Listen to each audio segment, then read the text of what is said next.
Republican candidates vying to become the next president of the United States. I'm Trish Regan, along with my co-moderator, Sandra Smith, and from the Wall Street Journal, Jerry Seid. This evening, Fox Business is partnering with the Wall Street Journal to bring you the fourth Republican presidential debate of the 2016 campaign. For the next hour, 4 of the candidates will be here answering the questions voters want answered. Let's introduce them. New Jersey Governor Chris Christie.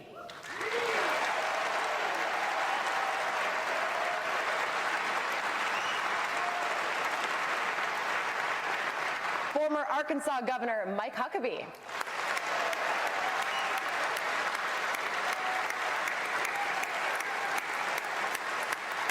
Former Pennsylvania Senator Rick Santorum.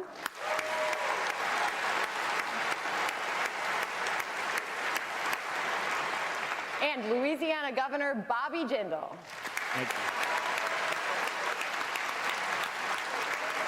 All right, this debate will last 1 hour. Each candidate will have up to 90 seconds to respond to each question, 1 minute for each follow-up. When your time is up, you're going to hear this bell. All right, that's it. So let's begin with Governor Christie. Governor, economically, our country is struggling with some of the most anemic growth we have seen on record. More than 90 million Americans are unemployed, or they are not in the workforce altogether. The number of people now willing, able, and wanting to go to work is at a level that has fallen to a level we have not seen since the 1970s. For those that are working, wages aren't budging, while other things, costs like housing, remain high. As president, what concrete steps will you take to get America back to work? Well, first, I want to share a story with you that relates to your question. I was in New Hampshire last week, and a woman approached me after the town hall meeting, and she said to me, Governor, I'm really concerned. I said, what are your concerns? And she said, I don't know quite how to describe it. She said, but every month when my bills come in, I feel this awful anxiety in the pit of my stomach that I'm not going to have enough money to pay them that month. There are tens of millions of Americans living that way after the worst recovery from an economic recession since World War II. And let's be clear, if we do not change course, if we follow the president's lead, and that's exactly what Secretary Clinton will do, we're going to be in the same circumstance, with government picking the winners and losers. So let me be clear about what we'll do. First, make the tax code fairer, flatter, and simpler. Get rid of all the special interest deductions. You know, the American people feel like the tax code is rigged for the rich, and you know why they feel that way? Because it is. We'll get rid of all those special interest deductions except for the home mortgage interest deduction and the charitable contribution deduction. Everyone will get lower rates, keep more of their own money, be able to file their tax returns in 15 minutes. And by the way, the good thing, I'll be able to fire a whole bunch of IRS agents once we do that. And in addition, we need to get the government off of our backs. Dodd-Frank, all the different regulation, 81,000 pages of new regulation by this administration just last year. It is suffocating small business. It is suffocating the folks who are trying to make a living. I will do what I did in New Jersey, lift it off their backs. Thank you. Governor Huckabee, we're here in Wisconsin, a state that has seen the biggest decline in middle-class households of any American state, with more than 120,000 manufacturing jobs being lost in the last 15 years. As we move away from a manufacturing economy to a services-based, technological economy, how are you going to help the millions of Americans that are stuck in this transition? Well, first of all, Trish, I don't know why we have to move away from manufacturing. The only reason we have is because we have a tax code that has punished manufacturing. I hear a lot of people talk about the plans to simplify the tax code. I've got one better than any of the simplifications. It's called a fair tax, and it eliminates all of the taxes on our productivity. Here's what would happen. We'd get rid of taxes on people's work, so we wouldn't punish people for working anymore. Yeah, we've lost 5 million manufacturing jobs just since the year 2000. 160,000 manufacturing plants have closed in this country, which means a lot of people that the governor is talking about, he's exactly right. They don't have jobs anymore. And the reason they don't have jobs is because their jobs are in Mexico, they're in China, they're in Indonesia. Bring the jobs back. And with the fair tax, you do that because you don't tax capital and labor, and you bring a real sense of equity to the opportunity so that people will not only make it easier to function, They'll get the manufacturing jobs back. And here's the best part. We don't reduce the IRS. We get rid of the IRS. We completely eliminate them because the government has no business knowing how much money we make and how we made it. It's none of their business. And that's why I believe that manufacturing is critical. If we can't feed ourselves, fuel ourselves, and fight for ourselves, we can't be free. And by the way, fighting for ourselves means manufacturing our own weapons of self-defense. Thank you, Governor Huckabee. Senator Santorum, you're all obviously highly critical of President Obama's economic record, but federal statistics show that payrolls have expanded by 8.7 million new jobs so far during his time in office. All the jobs lost in the recession were recovered by last year. And in October, the economy added jobs at the fastest rate since 2009. So what's wrong with the Obama jobs record? The middle of America's hollering. All I have to do is listen to the last Democratic debate. You would think there was a Republican president in office, the way they complained about how bad things are in America and how the middle of America is hollowing out. I agree with Mike Huckabee. I spent this morning in Chicago at FabTech, which is a sheet metal fabricators conference. Thousands of people there displaying the latest and newest technologies. You know what I was told? I was told when I went to booth after booth that there are 250,000 welder jobs open in America. 250,000 welder jobs, paying anywhere from $50,000 to $70,000 a year. And if you want to weld pipe on for oil and gas pipelines, you can make $100,000 a year. Every manufacturer, I go to one every single week.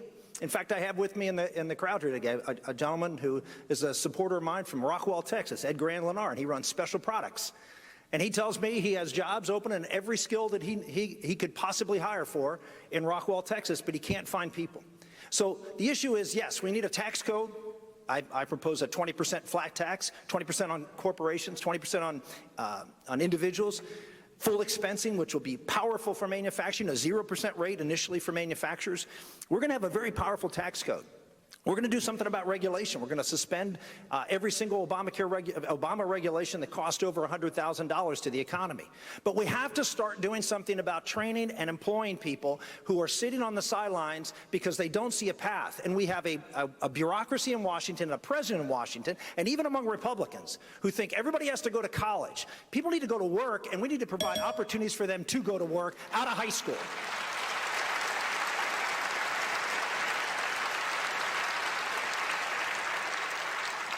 All right, Governor Jindal, you have pushed Louisiana's energy-rich resources as a means to grow jobs in your state.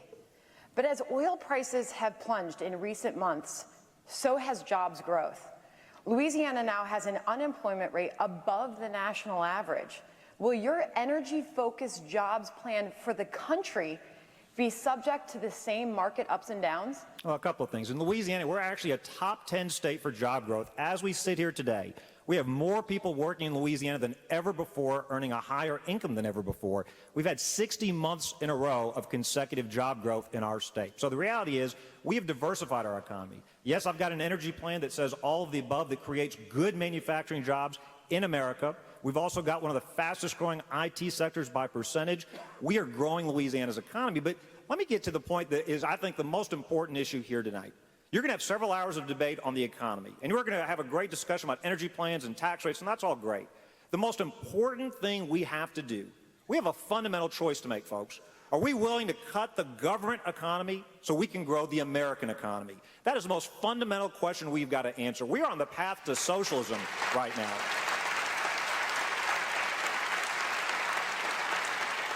These are mutually exclusive. The hour is late, but it is not too late for America. Under President Obama, you asked about his economy. We've got record dependence, record number of Americans on food stamps, record low participation rate in the workforce.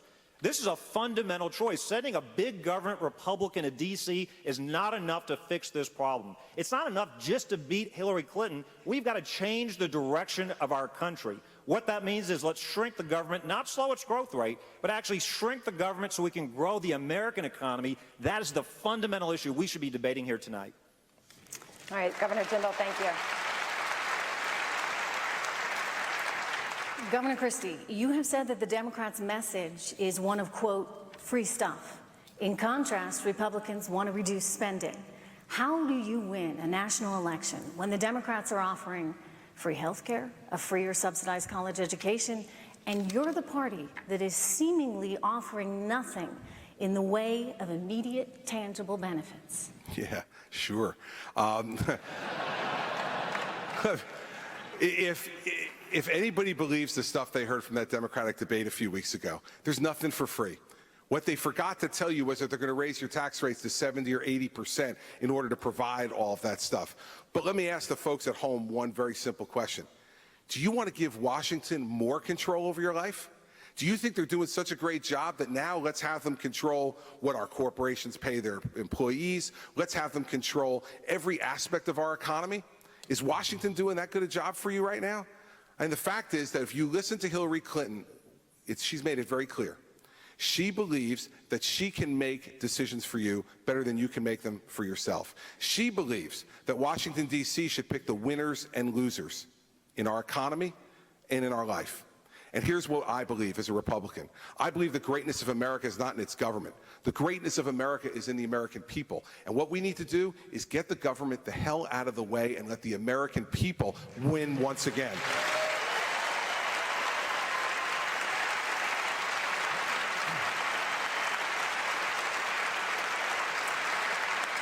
Senator Santorum, a single mom with no job and 2 kids in New Hampshire, home of the first in the nation primary, is eligible for more than $30,000 a year in benefits. Even if she could find a job, she would need to find childcare. And in many cases, she may conclude it's better for her to live off government benefits. Senator, how do you help and incentivize her to go to work? And if you're the one that's going to cut her benefits, why should she vote for you? Well, the answer is first that we need to do something about a tax code that does penalize. One thing that I'm really excited about our tax code proposed changes is very pro-family. You have a $2,700 tax credit, period, for every person in that family. So that family, would have about an $8,000 tax credit, which would be refundable. So every dollar she works, she's still only losing 20 cents. The problem with the tax code today, because of all the different provisions, you're right. You go back to work, you lose welfare benefits, you're losing money. Throw on top of that even a bigger problem. Over 50% of children being raised in a home today of a single mom are raised in a home where the father is living at the time the child is born. Now, what does that mean? That means we have incentivized people not to marry. We've incentivized people to cohabitate instead of marry. Why? Because mom will lose welfare benefits if Mary's father. It's not just mom going back to work, but it's mother and father marrying to form a more stable family for that child to be raised in a 2-parent family. So we've got all sorts of really corrupt incentives that were put in place, well-meaning by the left. But we need to remove those. We need to remove those incentives. We need to adopt a tax code that says we're going to be pro-family and pro-work, and that's what we'll do. Thank you, Senator. Governor Huckabee, you have characterized entitlement reform as both political and economic suicide. Taxpayers currently spend more than $600 billion per year on social welfare programs with the intended goal of getting people back on their feet and working again. Today, a record number of Americans aren't even looking for work. Are our social welfare programs, while well-intended, creating a culture of dependency? If so, how will you fix it? Well, Senator, first of all, let me mention the fact that I think there's a big difference between welfare programs and what some people call entitlements, namely Social Security and Medicare. I just want to remind everybody out there who's ever had a paycheck, the government didn't ask you if you wanted them to take money out of your check for Social Security and Medicare. They did that involuntarily. Those are not entitlements, and that's not welfare. That's an earned benefit, and by gosh, you paid for it. And if the government screwed it up, you shouldn't have to pay the penalty because of an incompetent government. That's different than the social programs that we've spent $2 trillion on since the war on poverty began exactly 50 years ago this year. Now, the reason we still have so much poverty is because it was never designed to get people out of poverty. It was designed to make sure that there was an industry of poverty so that the people in the poverty industry would have a lot of jobs. But the people who are poor haven't been benefited. Having grown up poor, I know a little something about it. Nobody who is poor wants to be. That's a nonsense statement, and I hear it all the time. Well, poor people ought to work harder. They're working as hard as they can, for gosh sake. But the problem is the system keeps pushing them down, because if they work, then they get punished. They lose all the benefits. When we did welfare reform in the 90s, you know what we did? We said, you're not going to lose everything at once. There's not an arbitrary threshold. So as you move up the ladder from work and training, you'll actually always be better off than you were before. That's the American way. All right, thank you, Governor. Governor Jindal, Republicans have now won 32 of the nation's 50 governor seats. But even while you're doing very well at the state level, you keep falling short nationally. You've lost the popular vote in 5 of the last 6 presidential elections. Are Democrats simply putting forward a better national economic message than the one Republicans are offering? And what should Republicans do about it? No, I think right now there's not a much difference between the two parties. The reason we keep losing nationally is we try to be cheaper versions of the Democratic Party. What if Republicans actually embraced our own principles? So I earlier said if you want bigger paychecks, you want more jobs, you want less government dependence, you're going to have to cut government spending. Here's the dirty little secret. You're going to hear a lot of Republicans tonight in this debate, the next one, talk about cutting government spending. It's going to sound great. There's only one of us that's actually cut government spending. Not 2, there is 1, and you're looking at him. We've got 4 senators running. They've never cut anything in D.C. They give these long speeches called filibusters. They pat themselves on the back. Nothing changes. When they go to relieve themselves, their cause and the toilets get flushed at the same time, and the American people lose. We've got a bunch of governors running. We've got 7 current former governors running. I'm the only one that has cut government spending. Everybody else can talk about it. If they haven't done it in their state capitals, what makes us think they'll do it if we send them to D.C.? Look, when politicians talk, we need to look at what they have done, not what they have said. Otherwise, it's a bunch of hot air. We've cut our budget 26%, record number of Louisianians working. If Republicans want to win national elections, let's be conservatives, let's be Republicans. Let's not be a second version of the liberal party. Let's cut government spending and grow the American economy.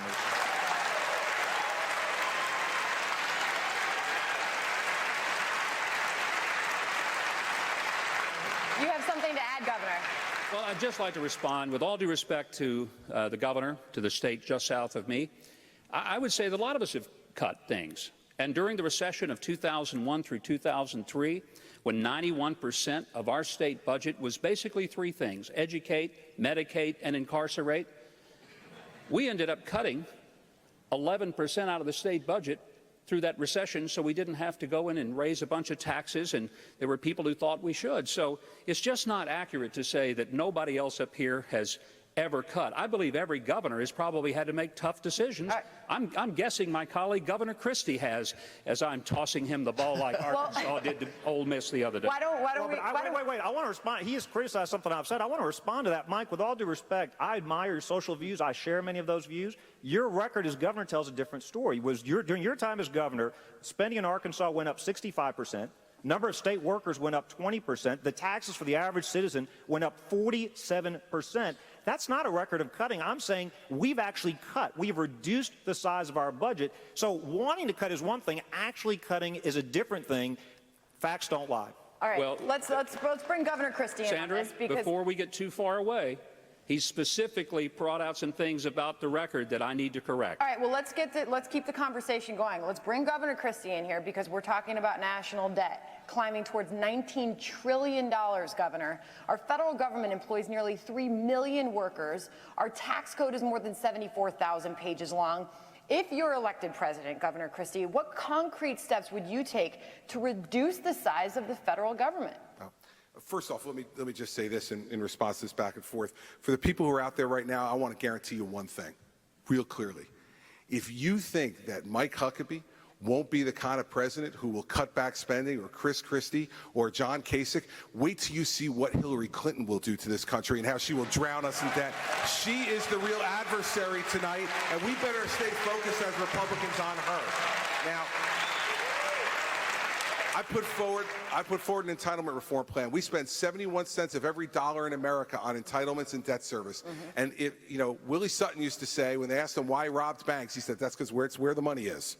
Okay? And where the money is in the federal government are these entitlement programs and debt service. What I've said is we need to get a hold of that. We cannot continue to go down the $19 trillion in debt. And so our plan will save over $1 trillion over the next 10 years and make sure that Social Security and Medicare are there for those who truly need it, and also make sure that we have money to be able to reduce taxes and spend on the things we need to spend. I will also, on my first day as president, sign an executive order that says no more regulation for the next 120 days by any government agency or department. We are drowning in regulation. Stop, and then we'll go out there and we'll cut and reduce regulation that small business owners across this country want us to do. You'll grow the economy then, more money will come into the system, and we'll get more closer to balance. But the bottom line is, believe me, Hillary Clinton's coming for your wallet, everybody. Don't worry about Huckabee or Jindal. Worry about her. Governor Christie, thank you. All right, we are just getting started. Medicare, Social Security, and the future of Obamacare. That is all straight ahead, live from Milwaukee and the Republican presidential debates.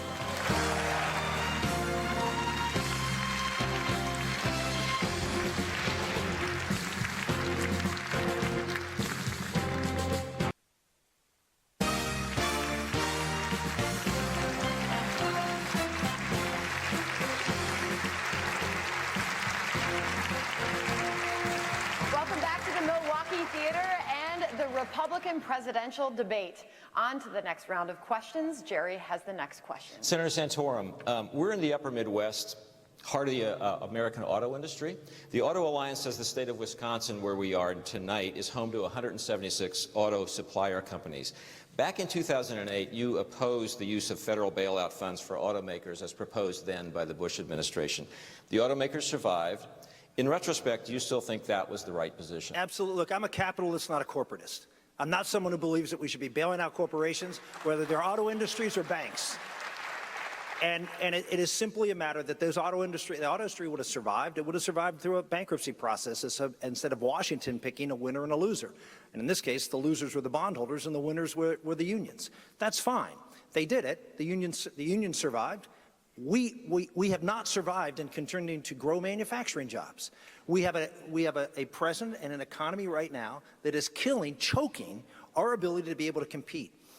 I'm one of the few people up here who actually believes that we need a level playing field when it comes to manufacturing. That means a good tax code, a good regulatory environment, low energy prices, better opportunities for workers to get training. And also, I'm a supporter of the EXIM Bank. Everybody else on this stage, everybody else I think in the entire field is opposed to it. How can you come out and say I'm for manufacturing when a majority of Republican congressmen and senators supported the EXIM Bank because it means jobs for American workers here in America? The fact is that we've seen already GE lose jobs here in America and just move those jobs to France and Hungary. We have a right as a country to compete with other countries that have export financing. Every major manufacturer, 60 countries, competes against America, wants to take our jobs, and we have every Republican candidate. You want to talk about communicating to workers here in Wisconsin? Ask them why we're tying one hand behind our back and saying go out and compete. Thank you, Senator Santorum. Governor Huckabee, you differ from many of your GOP opponents on the stage tonight over accepting Syrian refugees into this country. You have said, we don't have an obligation to just open our doors. As the Islamic State continues to expand, slaughtering and crucifying Christians, including women and children, refugees continue to flee their land by the thousands. Should America open its doors to accept any refugees in this country? If so, how many? Sandra, I've been concerned that this administration has not done anything to help stop the slaughter of Christians. We didn't help the Kurds. We said we would. But the idea that we're just going to open our doors and we have no idea who these people are, what we do know is that only 1 out of 5 of the so-called Syrian refugees who went into Europe were actually Syrian. Many of them, we had no idea who they were. They weren't Syrian. Are we going to open the doors so that ISIS people will come on in and we'll give them a place to stay and a good sandwich and medical benefits? My gosh, we were $19 trillion in debt. We can't even afford to take care of Americans. So if we're going to do something for the Syrians, let's find out who they really are, and the ones that are really in danger, Let's help build an encampment for them, but closer to where they live rather than bringing them here when they don't know the language, the culture. And frankly, if we've got as many homeless people as we have, I'm not sure this makes any sense. So let's do it where we can best help them, send them some food. But let's ask the Saudis to step up. I'm really tired of Americans being the only ones asked to do all the heavy lifting when it comes to charity, when, quite frankly, my number one concern right now is taking care of the fact that Americans are taking it in the gut without jobs, many of them working 2 and 3 part-time jobs. And if America wants to do something great, let's get our economy growing again, stabilize the dollar, and we'll be in a much better position to help people around the world. All right, Governor Huckabee, thank you. Governor Christie, China is stealing our technology. China is pirating our intellectual property. And China is hacking into our computers, spying on American corporations, and spying on our citizens.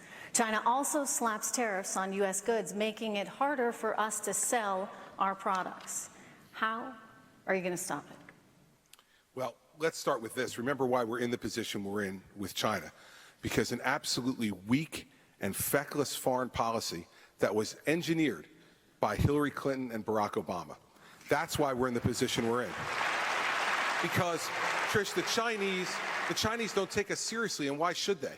Why should they? They hacked into the American government's personnel file and took millions of records and cyber warfare against this country. I'm one of the victims of that hack. They took my social security number, my fingerprints as a former United States attorney that was on file in there. And what has this president done? Not one thing. Let me be really clear about what I would do. If the Chinese commit cyber warfare against us, they are going to see cyber warfare like they have never seen before. And that is a closed society in China where they're hiding information from their own people. The information we take, we'll make sure all the Chinese people see it. That'll have some real fun in Beijing when we start showing them how they're spending their money in China. And one last thing, I'll tell you this. They're building those artificial islands in the South China Sea, and the president won't, up until recently, wouldn't sail a ship within 12 miles or fly a plane over it. I'll tell you this, the first thing I'll do with the Chinese is I'll fly Air Force One over those islands. They'll know we mean business.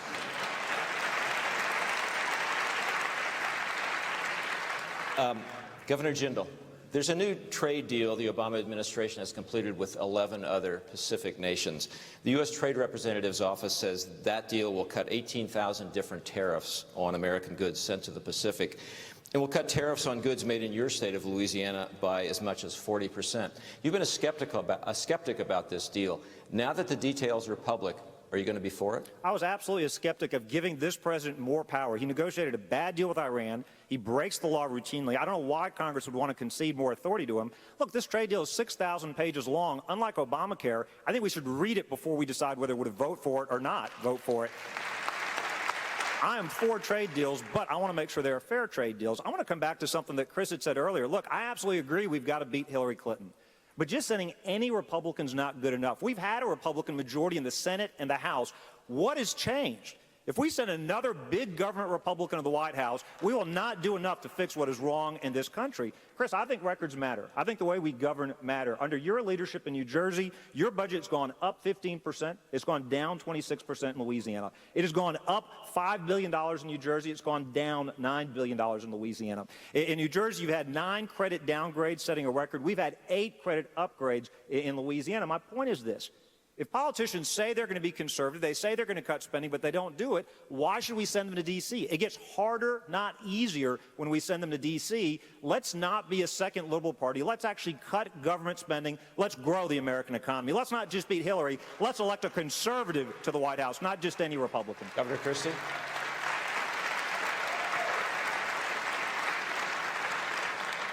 I'll tell you, Jerry, it's interesting. If you go to New Jersey, they'll call me lots of different things. A liberal's not one of them. And I would say this. I have great respect for Bobby's record in Louisiana. I think he's been a wonderful governor, and I think he's provided outstanding leadership for that state, and I respect him for what he's done. And I think that all of us deserve that same level of respect. And my point is this. You know, the differences between me and Bobby Jindal, we can talk about those, and obviously Bobby wants to spend a lot of time tonight talking about that. I'll tell you what I want to talk about. I want to talk about what's going to happen to this country if we have another 4 years of Barack Obama's policies. And by the way, it'll be even worse, because Hillary Clinton is running so far to the left to try to catch up to her socialist opponent, Bernie Sanders, it's hard to even see her anymore.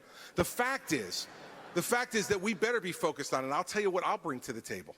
The fact that I've won in a blue state, that I've won in a state that has 750,000 more Democrats than Republicans, that I won in a state for re-election after governing as a pro-life conservative and got 61% of the vote. That's the person you want on the stage prosecuting the case against Hillary Clinton. But wait a minute, records matter.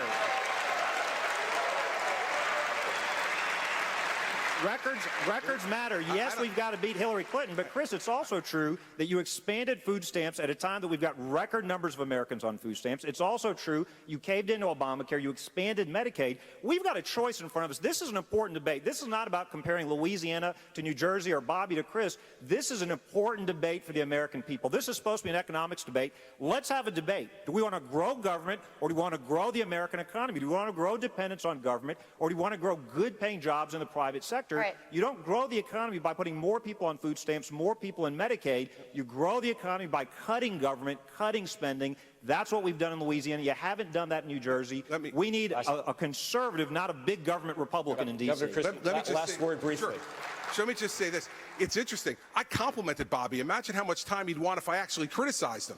I mean, you know, the fact is, he's done a nice job down in Louisiana, and I don't have any problem with the job he's done. I've cut spending $2 billion except for our pension and health care in New Jersey, which is driven predominantly by Obamacare.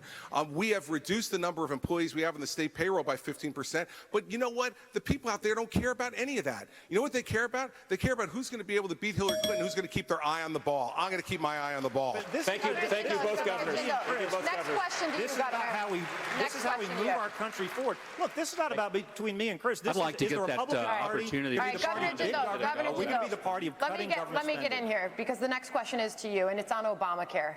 It is still unpopular with the American people. You've seen the polls. They show nearly half the country still opposes this law. You have been critical of your GOP opponents, some of them standing on the stage tonight, others later, notably Ted Cruz, for not having comprehensive plans. You say you do. What specifically makes your plan to replace Obamacare better than the opponents, some of them standing next to you? Well, look, only one other candidate actually has a plan. That's Jeb Bush, and he creates a new entitlement program. My plan actually gets rid of all of Obamacare. It's great that Senator Cruz will shut down the government over Obamacare, but he still hasn't given us his plan to get rid of it. It's great that other Republicans talk about getting rid of it. When you go to a town hall in Iowa or New Hampshire, ask them how they're going to actually get rid of it. My plan has been online for over a year. Gets rid of all of Obamacare, reduces the cost. It actually puts Americans, their patients, and their doctors back in control. And it actually helps those that really need this help. But this is one of the most critical issues we face domestically. Look, right now, I'm the only candidate running that refused to expand Medicaid. I'm the only one that turned down, that did what we could to fight Obamacare. This is an important point. And look, I appreciate Chris's nice compliments to me. And Chris, look, you've buried well. I love Mary Pat. But this isn't about me and Chris. This is about the country, and this is about what direction. This is the most important election in our lifetimes. Folks, a couple of years ago, they told us, give them the Republican majorities in the House and the Senate, they'd stop Obamacare and amnesty and the bad Iran deal. Nothing changed. If they fooled us once, shame on them. If they fooled us twice, shame on us. Don't let them fool us again. Chris, look, I'll give you a ribbon for participation and a juice box, but in the real world, it's about results. It's about actually cutting government spending, not just talking about cutting government spending. Governor Jindal, thank you. Yeah, listen, we've stopped Obamacare in New Jersey because we refused to participate in the federal exchange. But here's the bigger issue. What do you think is going to happen when Hillary Clinton's elected president of the United States? The woman who tried to impose health care on this country over 20 years ago, and she was stopped then by a strong group of Republicans and an American public that said no thank you. What she will do What she will do is move us towards a single-payer system. She will completely nationalize the federal health care system. That's what she wanted to do 20 years ago, and I guarantee you that's what she'll do if you give her the keys to the White House one more time.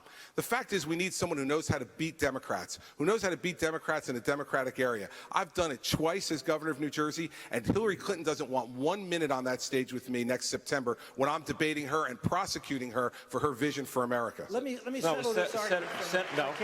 Senator Santorum, I have a question for you. Just about everybody agrees that the nation's infrastructure is in bad shape. Urban highway congestion costs the economy more than $100 billion annually. Nearly 1 in 4 bridges in the national highway system is structurally deficient or obsolete. Congress is working on a 6-year highway bill to try to fix this problem.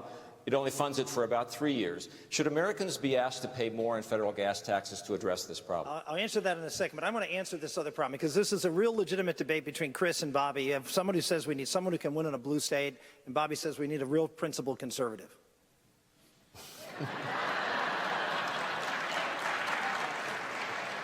A 92% conservative voting record, and unlike some of the other senators that Bobby mentioned who hasn't done anything to cut federal spending, I was actually the author of welfare reform, which is the only time we've ever seen a federal entitlement actually cut. We cut it. Senate did exactly what every conservative says they want to do. We took the program, we eliminated the federal entitlement, we block granted to the state, we capped the amount of money, cut it by 10%, and then put 2 requirements, work and time limits. We need to do that with the rest of the means-tested federal entitlements. I've done it, and I did it with a bipartisan support in the House and Senate, and after fighting 2 presidential vetoes by Bill Clinton. So I had a Democratic president. We had to get this through. No record of accomplishment. I agree with the folks who are from the Congress in this race. I have a record of accomplishment of being a conservative on everything. National security, on moral and cultural issues, on the economy, and twice won a blue state. The first time I beat the author of Hillary Care. I had Bill and Hillary in my state. James Carville managed the race against me. A state with 1 million more Democrats and Republicans. And I ran on health savings accounts, on private sector health care as a conservative, pro-life, pro-family, and I won. And then in 2000, I was the only senator to win a state as a conservative that George Bush lost. You want someone who can win Wisconsin, Minnesota, Michigan, Pennsylvania, Ohio with a conservative message, I'm your guy.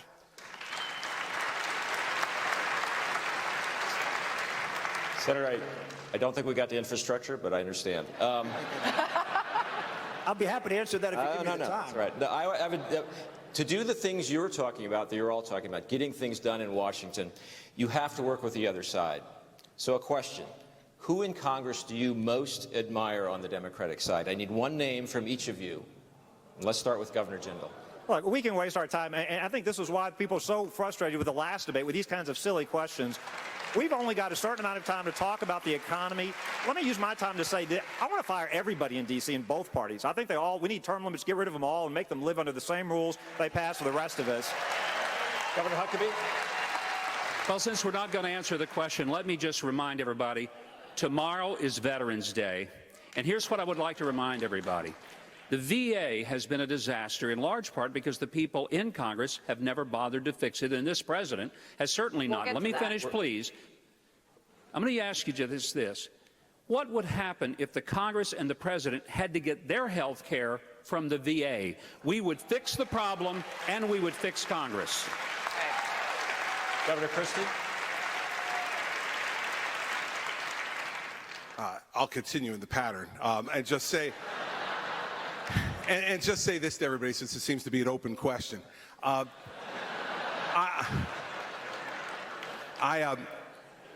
tell you the thing that disturbs me the most about what's going on with the Democratic Party in Washington, that they're not standing behind our police officers across this country, that they're allowing lawlessness, to reign in this country. I spent 7 years of my life in law enforcement, and here's what every law enforcement, all 700,000 of them, should know tonight. When President Christie's in the Oval Office, I'll have your back. Senator Santorum? I'm going to answer 2 questions for the price of one. The infrastructure question, the answer is we need to get the federal government out of this infrastructure business other than vital economic highways.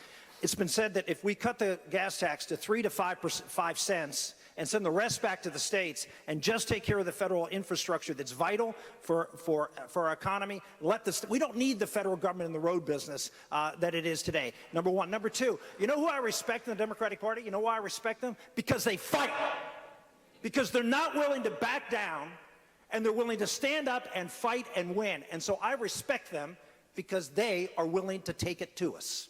Thank you, Senator Santorum. Ronald Reagan did work with Tip O'Neill. Anyway, we are going to take a quick break. Coming up, one of the top issues for voters, how much you're paying in taxes. We are live from Milwaukee with the Republican presidential debate. See you right back there.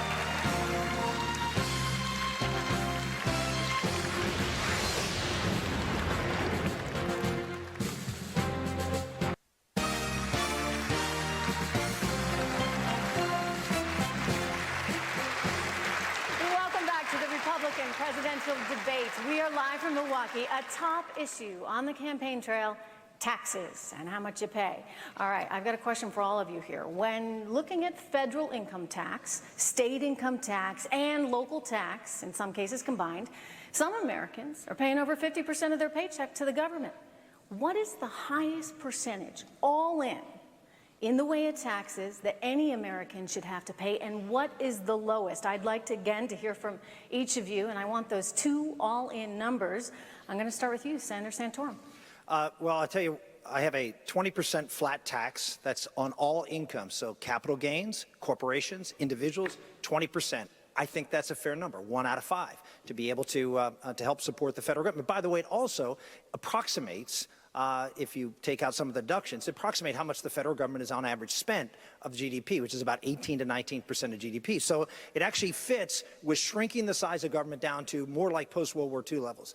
So the second thing we do is I don't allow for deductibility of state and local taxes, which will require state and local taxes to go down in order to be treated, for their people to be treated fairly. So the answer is 20% and probably 33% overall. All in. Okay. Governor Christie. Yes.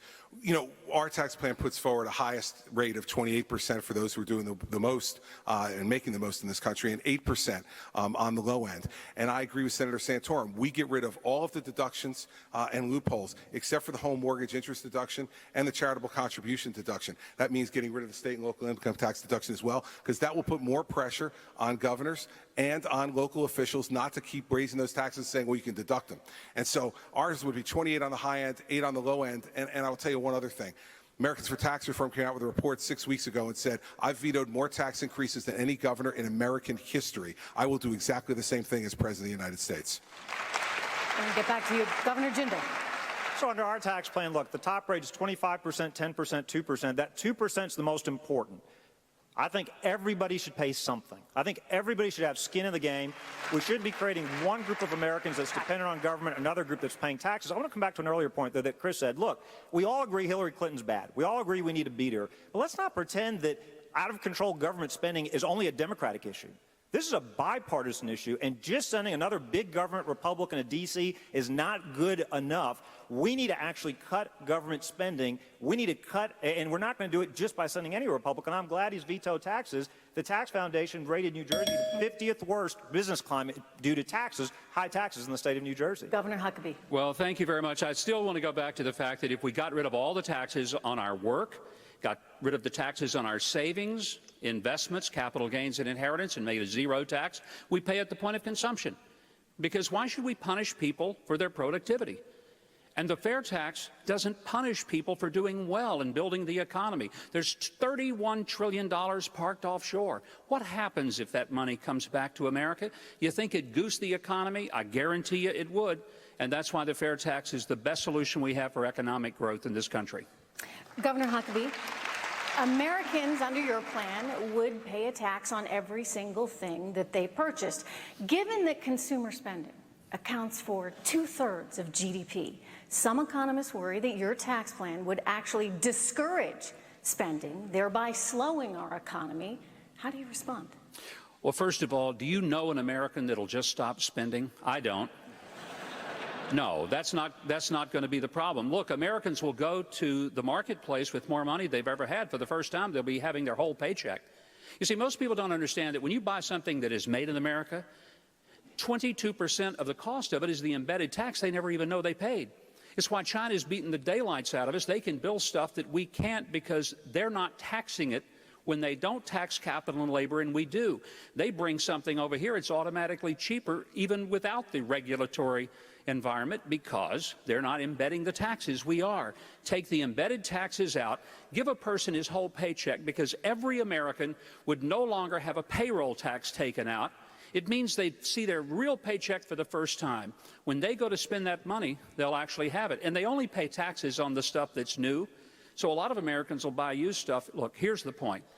Americans are not going to quit shopping. Americans are not going to quit buying. But it would be nice if Americans could control how much they paid in tax rather than having the government reach into their pockets and take it out before they ever had a chance to even see it, much less spend it. And that's why the fair tax makes a heck of a lot more sense than punishing productivity and rewarding irresponsibility. Thank you, Governor Huckabee. Governor Jindal, you've also proposed something different. You've proposed eliminating the federal corporate income tax entirely. Why would you have wage earners and investors pay an income tax but not corporations? Well, a couple of reasons. Look, we know big companies don't pay those taxes today. They hire lobbyists and accountants and lawyers. It's the small businesses that get hit. I want to get rid of the corporate tax. I want to bring the jobs and investment back to America, make the CEOs pay the same rates as everybody else. Get rid of all the corporate welfare as well. Like I said, make everybody pay something. Earned success is so much better than unearned success. And let's actually shrink the size of government. My plan purposely does that. Look, we can talk all night about tax plans, energy plans. I think you'll find a lot of agreement amongst all the Republicans. We all want to get rid of the death tax, the marriage penalty. We all want lower, fewer brackets. We want to downsize, take away power from the IRS. What we really need to be talking about is this. These last 7 years, we've had more government spending, more government dependence. Poverty's gone up. Inequality has gone up. Only the top 10% have seen their incomes go up, their median incomes go up. We actually have more inequality thanks to what we have seen, the largest, most expensive experiment in progressive government. We can't keep spending money we don't have. And the reality is, the last couple of years, it hasn't mattered whether Republicans or Democrats were in control. We keep stealing from our children. That is immoral, it is wrong, and we're creating more government dependence. If we really want to grow the economy, yeah, you need a rational energy plan. You've got to rein in the EPA, and you've got to repeal Obamacare, and you've got to cut taxes. But none of that will be enough if we're not serious about cutting government spending. We cannot afford to elect a big government Republican.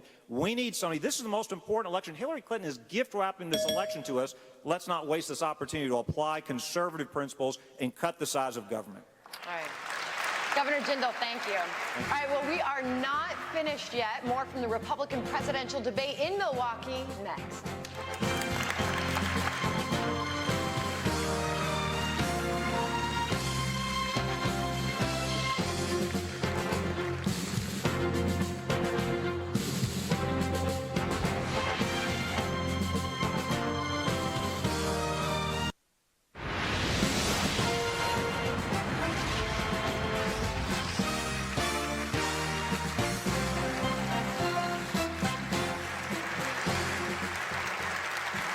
Welcome back to the Republican presidential debate live from Milwaukee's historic theater. Let's get back to the questions. Governor Christie, by keeping interest rates so low for so long, is the Fed creating a new financial bubble in real estate or stock prices that will burst and create problems down the road? Or has it been right to err on the side of trying to help the recovery through low rates?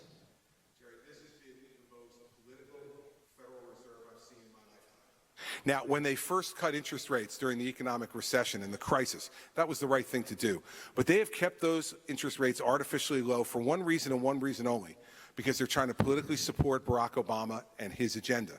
And it's been wrong. And what it's done in an administration where the president has talked about income inequality, he's had more income inequality in this administration than any previous administration. The middle class is doing worse than it's ever done before. And the investor class, the wealthy, are doing even better because of this cheap money from the Fed. And here's the worst part. We had 1.5% GDP growth last quarter. If we slide back towards a recession, you cannot lower interest rates below zero. Where are we going to go if we need help, if the economy slides back into recession? And with this government-controlled economy that Barack Obama has, we're moving right towards it. The Fed should be audited, and the Fed should stop playing politics with our money supply. That's what they've done. It's been the wrong thing to do. It's hurting the American economy. And let me Let me add one other thing on this.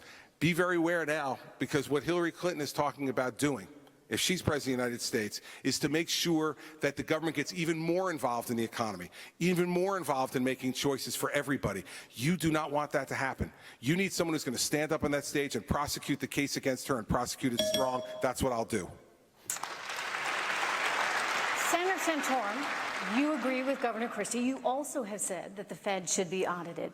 But many worry that given the congressional challenges that they face, by having congressional oversight of the Fed, which has been historically an independent body, you would be making the Fed much more political. How would you navigate that risk? Well, I agree with Governor Christie. I don't think you can make it any more political than it's been. They are protecting a president that is overtaxing and overregulating, shutting down this economy, and they're keeping it up like Atlas, trying to hold up the earth by these ridiculously low interest rates. And it's hurting American seniors who are seeing no Social Security increases, seeing no savings. They're putting their money aside. They're getting nothing in their deposit accounts. This is hurting the people who have acted responsibly, all in favor of those who are speculators and those on Wall Street. It's not a good deal for the vast majority of responsible Americans. The other thing we have with the Fed is they've been given way too much authority. Under Dodd-Frank, they've been given this enormous new authority. I mean, they now have almost become the most powerful entity in Washington, D.C. We need to repeal Dodd-Frank, get away that authority from the Fed, and put them under more scrutiny.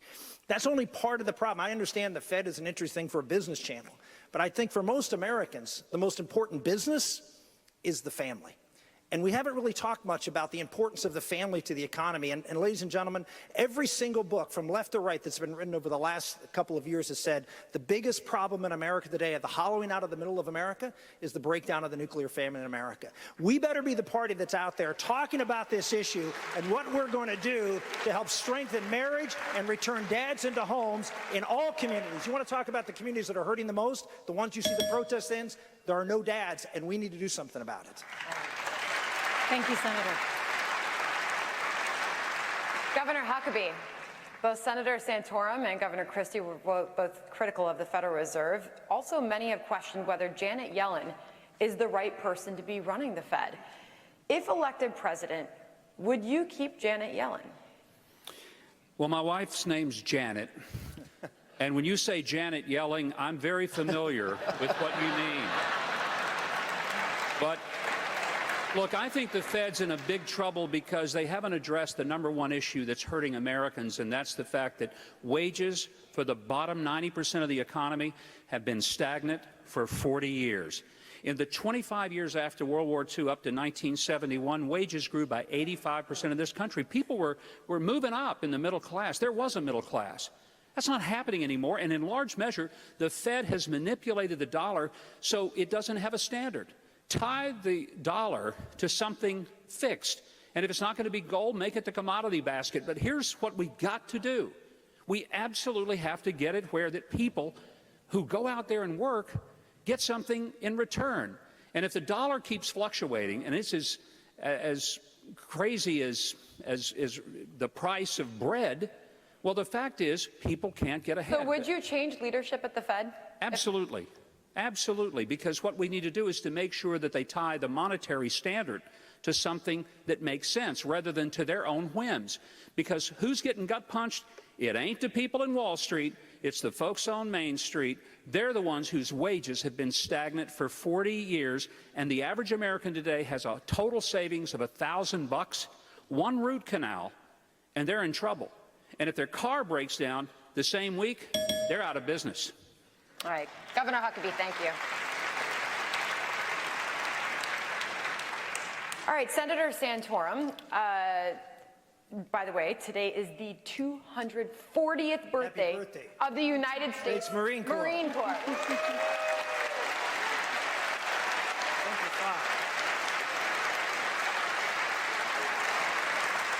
Tomorrow is Veterans Day. We honor and recognize all those who have fought for and served this great nation, Senator. The U.S. Department of Veterans Affairs, meanwhile, which provides patient care and federal benefits to those veterans as well as their families, is beset by scandal. What new ideas do you have to fix the broken VA healthcare system? This is very personal to me. I grew up on a VA grounds. I lived in apartments on VA grounds my entire childhood. Both my mom and dad, after World War II, met at a VA, married, and that's where I lived. And kitchen table discussion was, particularly when I was growing up in the 60s and 70s, was the decline of the VA. When they joined in the early 50s, the VA was the top. They were the best. We had the best and brightest coming in after the war. And we believed in the cause that we fought, and we invested in our hospitals to make sure that our veterans who left World War II were taken care of. But after Vietnam and during Vietnam, that began to change, and it really hasn't recovered since. The bottom line is the VA is antiquated. There's no need for a VA healthcare system as it existed after World War I. Why? Because we have the best private healthcare system in the world. We needed it in the 1950s. Hospitals were not particularly advanced, so we built the best. We didn't maintain the best. Government didn't keep its promises to its veterans. So what we need to do is two things. Number one, we need to allow veterans to go to private sector hospitals for their routine and ordinary care to get the best care in their community possible. And there is a place for the Veterans Administration. There are injuries and there are things like PTSD or prosthetics that are uniquely problems within the veterans community, where we can develop centers of excellence within and replace the VA with a group of centers of excellence that can help our folks who come back from the Senator Santorum, thank you.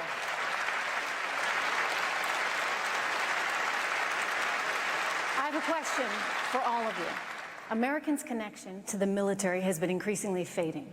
As a society, how do we restore that sense of duty, that sense of pride that was the hallmark of the greatest generation?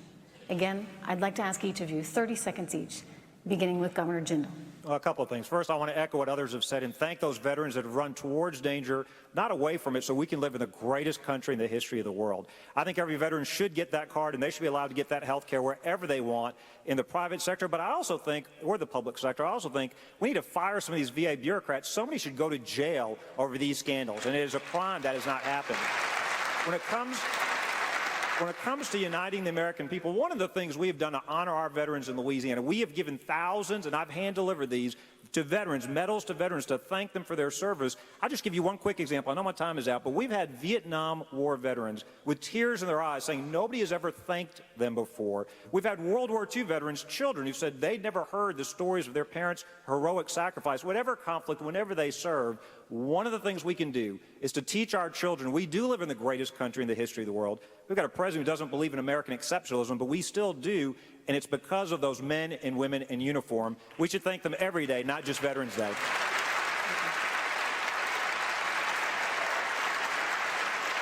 Governor Huckabee. Well, I think thanking our veterans is a wonderful thing to do, but they'd sure appreciate a better paycheck. They'd appreciate the fact that we kept our promises to them. The men and women in uniform put on the uniform of our nation. They went halfway around the world. They faced dangers on our behalf. And we promised them if they did that, when they came home, we'd take care of their medical care. We'd make it possible for their kids to go to college, and they'd be able to buy into a home. They kept their promises to us. We have not kept our promises to them. And today, less than 1% of Americans go to the military for service. We're fighting wars with other people's kids in large measure because we've not taken seriously the moral, not the monetary, the moral obligation to take care of the veterans and to keep America's promise to the ones who kept their promise to America.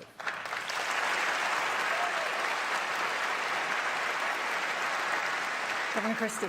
The way to reconnect Americans to the men and women in uniform is to first and foremost give them a commander-in-chief who respects the military and respects everyone who wears the uniform. It starts at the top, Trish.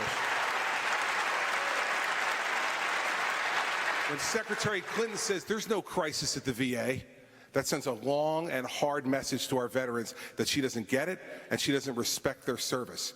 When the President of the United States doesn't back up law enforcement officers in uniform, he loses the moral authority to lead any man or woman who is in uniform.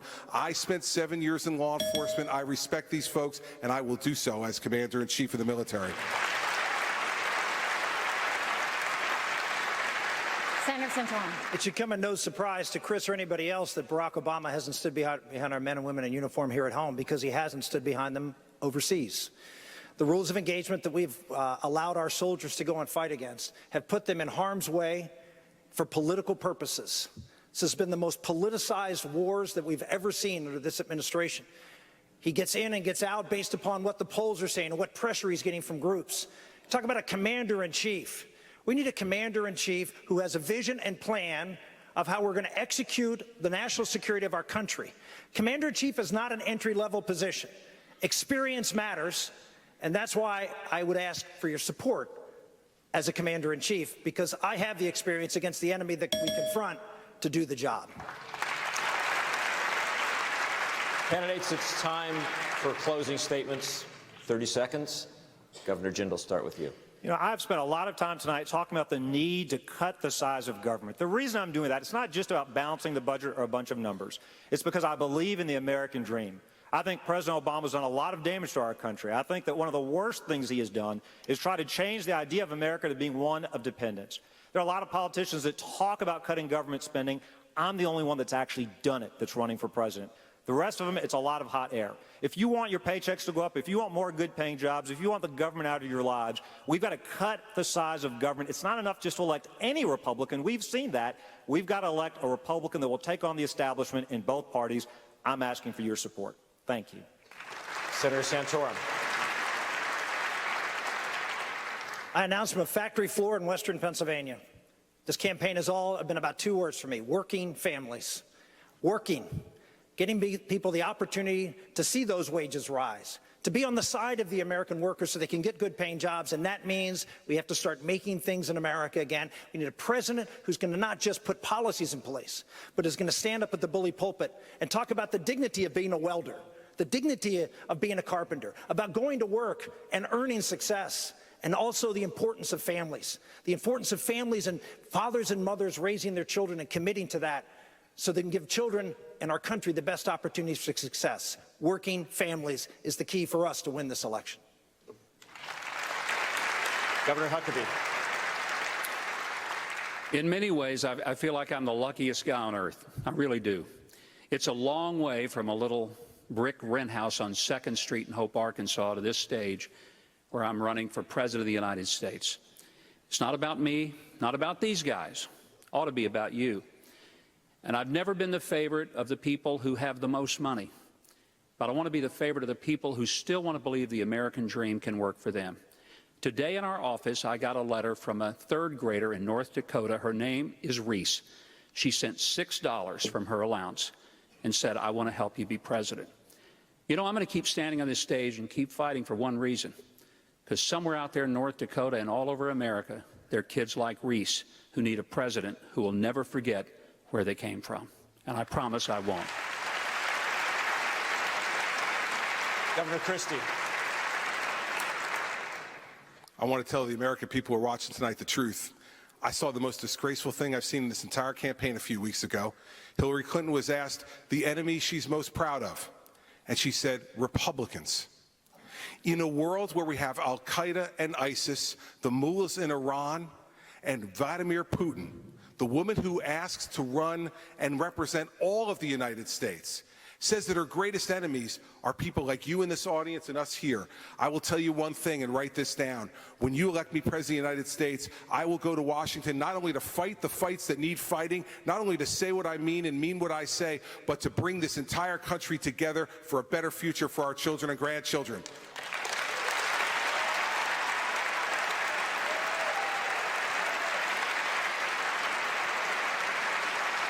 Thank you, gentlemen. That does it, everyone, for the first debate here in Milwaukee. Just about 1 hour from now, at 9 p.m. Eastern, 8 more candidates are going to be taking to the stage.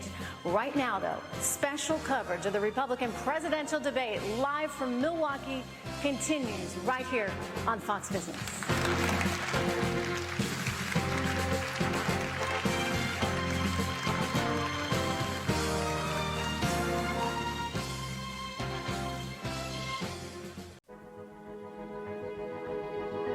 The road to the White House is long and winding. The candidates have traveled from coast to coast to hear from their fellow Americans, faced tough questions, and laid out a vision for the country. Tonight, the road leads through Wisconsin, the birthplace of the Republican Party, the cradle of American industry, where winners are crowned and legends are forged. Abraham Lincoln campaigned for president just a few blocks away. Across the street, Teddy Roosevelt was shot by a would-be assassin. And in this very theater, TR campaigned with the bullet still lodged in his chest. Now, the economy is at the top of the agenda. Americans are concerned about their jobs and their families and hope that the road ahead leads to a better future. Here in Wisconsin, they have seen their fair share of partisanship, but they persevere and their spirit remains strong. And from now on, if anyone tries to sell America short or tells me that Americans don't have the will to compete or the stamina to keep out in front, I'm going to tell them to come and see you, the people of Wisconsin. Election day is less than a year away. The first votes will be cast in just 3 months. And for the first time, the end of the road can be seen on the horizon.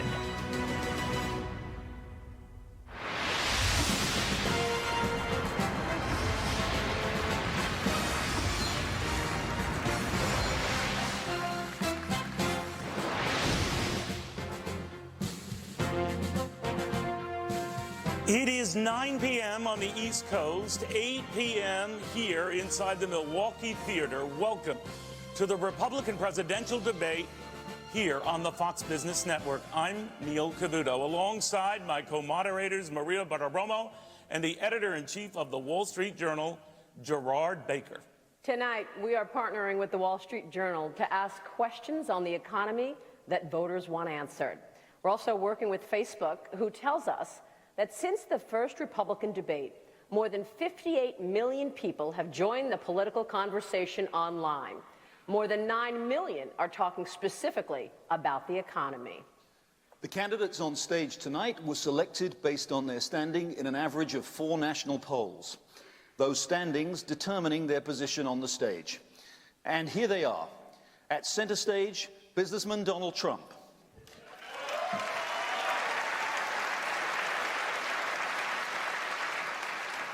Neurosurgeon Dr. Ben Carson.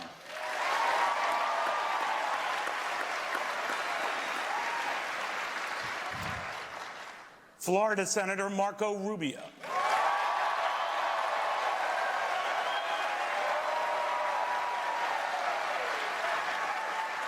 Texas Senator Ted Cruz.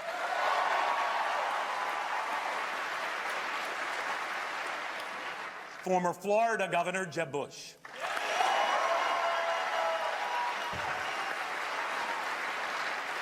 Businesswoman Carly Fiorina.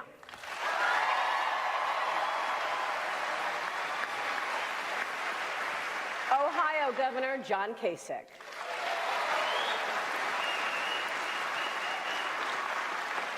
And Kentucky Senator Rand Paul.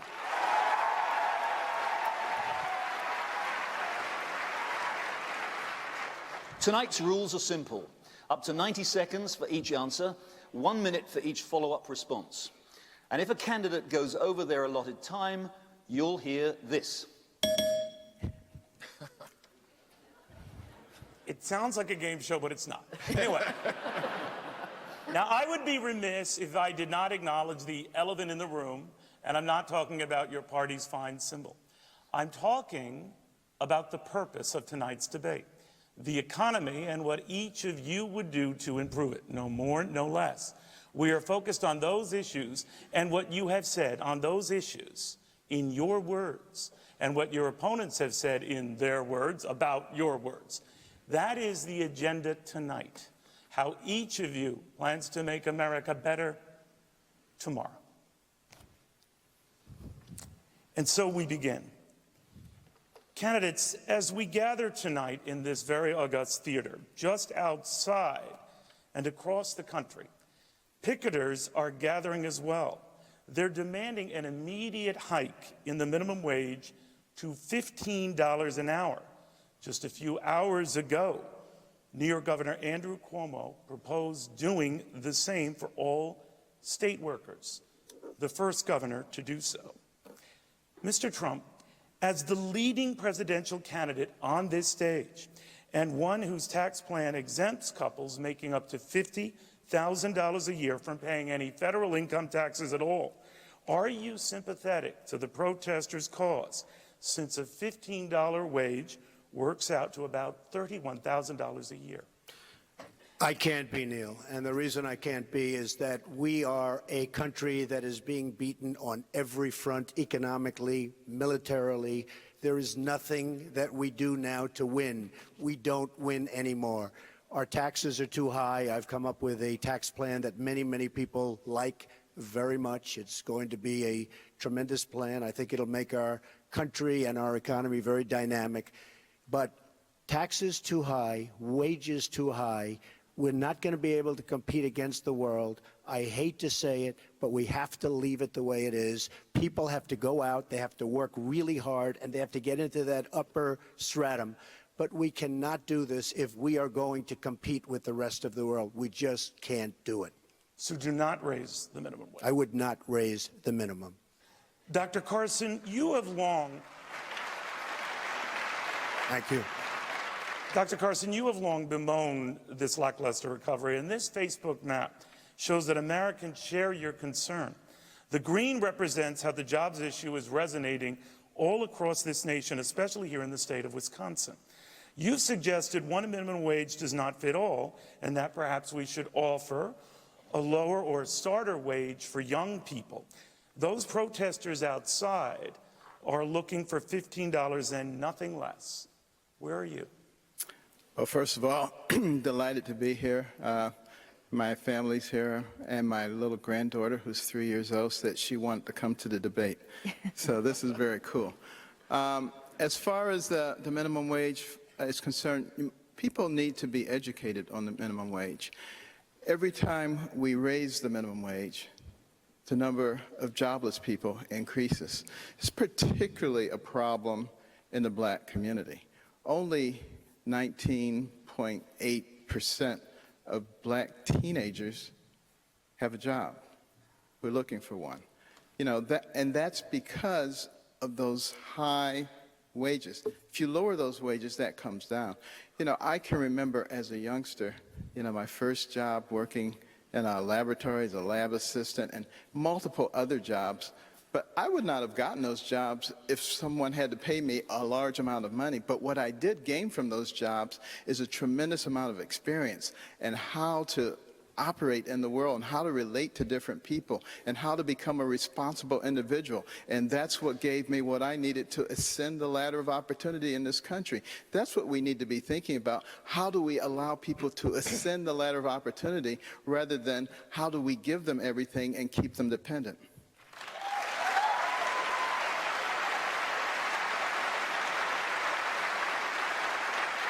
So, sir, just to be clear, you would not raise it? I would not raise it. I would not raise it specifically because I'm interested in making sure that people are able to enter the job market and take advantage of opportunities. Senator Rubio, you called the recent Democratic debate in Las Vegas a night of giveaways, including free health care, free college, and a host of other government-paid benefits. Since you aren't a fan of all they're giving away, tell us tonight what you would take back. Well, let me begin by answering both the first question and this one, because they're related. As I've said many times before, my parents were never rich people. My father was a bartender, my mother was a maid, they worked for a living, but they were successful people. Because despite the fact that they weren't well educated and had those jobs, they made enough money to buy a home in a safe and stable neighborhood, retire with dignity, leave all four of their children better off than themselves. We call that the American dream, but in fact it's a universal dream of a better life that people have all over the world. It is a reminder that every country in the world has rich people. What makes America special is that we have millions and millions of people that are not rich, that through hard work and perseverance are able to be successful. The problem is that today people are not successful working hard as ever because the economy is not providing jobs that pay enough. If I thought that raising the minimum wage was the best way to help people increase their pay, I would be all for it, but it isn't. In the 21st century, it's a disaster. If you raise the minimum wage, you're going to make people more expensive than a machine. And that means all this automation that's replacing jobs and people right now is only going to be accelerated. Here's the best way to raise wages. Make America the best place in the world to start a business or expand an existing business. Tax reform and regulatory reform. Bring our debt under control. Fully utilize our energy resources so we can reinvigorate manufacturing. Repeal and replace Obamacare. And make higher education faster and easier to access, especially vocational training. For the life of me, I don't know why we have stigmatized vocational education. Welders make more money than philosophers. We need more welders and less philosophers. And if we do that, and if we do this, we will be able to increase wages for millions of Americans, and we will be able to leave everyone better off without making anyone worse off. Thank you, Senator Rubio.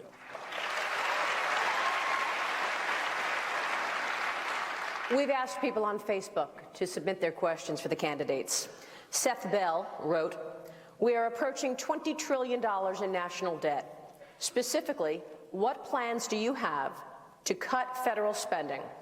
Governor Kasich, you have spoken much about your success in balancing the budget under President Clinton.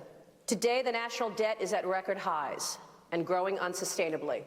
Interest will be the fastest growing part of the federal budget, tripling over the next 10 years. Social Security, the lifeline of millions of American seniors, is rushing toward insolvency. With all of the tax plans presented tonight, estimated to cost anywhere between $2 and $12 trillion over a decade, what specific steps will you take to balance the budget? First of all, let me just say that in the state of Ohio, and I'm the only acting executive on this stage today, we do have a moderate increase in the minimum wage. And I got to tell you, my father carried mail on his back. His father was a coal miner. He died of black lung. He was losing his eyesight. My mother's mother lived with us. She could barely speak English.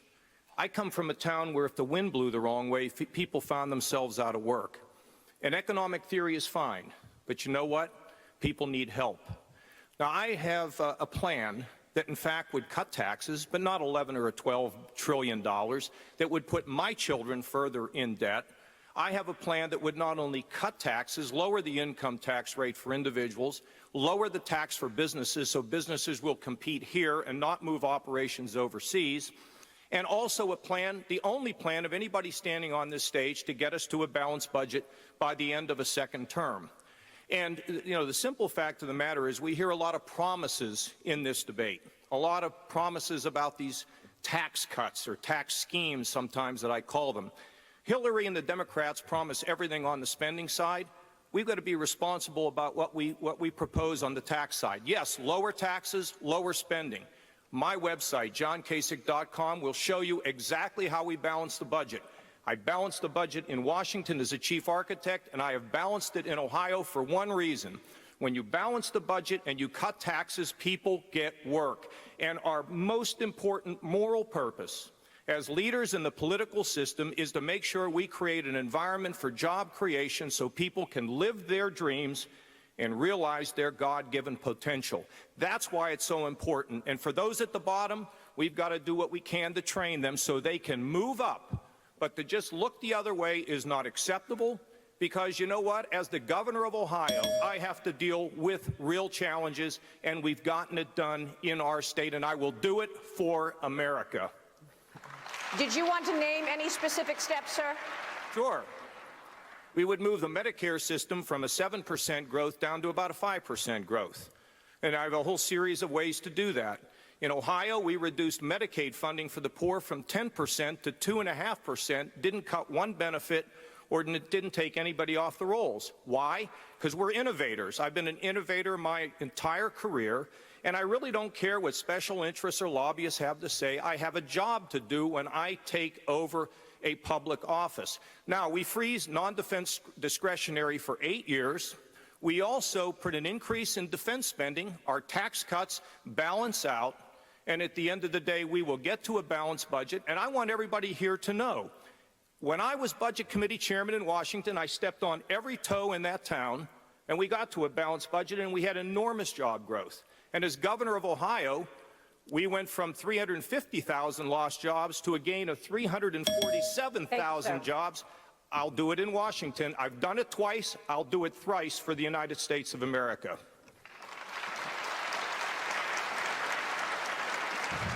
Senator Cruz, the International Monetary Fund recently cut its expectations for economic growth. Many economists expect a recession to hit the U.S. within the next year due to the weakening of manufacturing. The next president will have to deal with it. You say tax reform is a powerful lever to spur economic expansion. You're calling for a 10% income tax and a 16% business tax.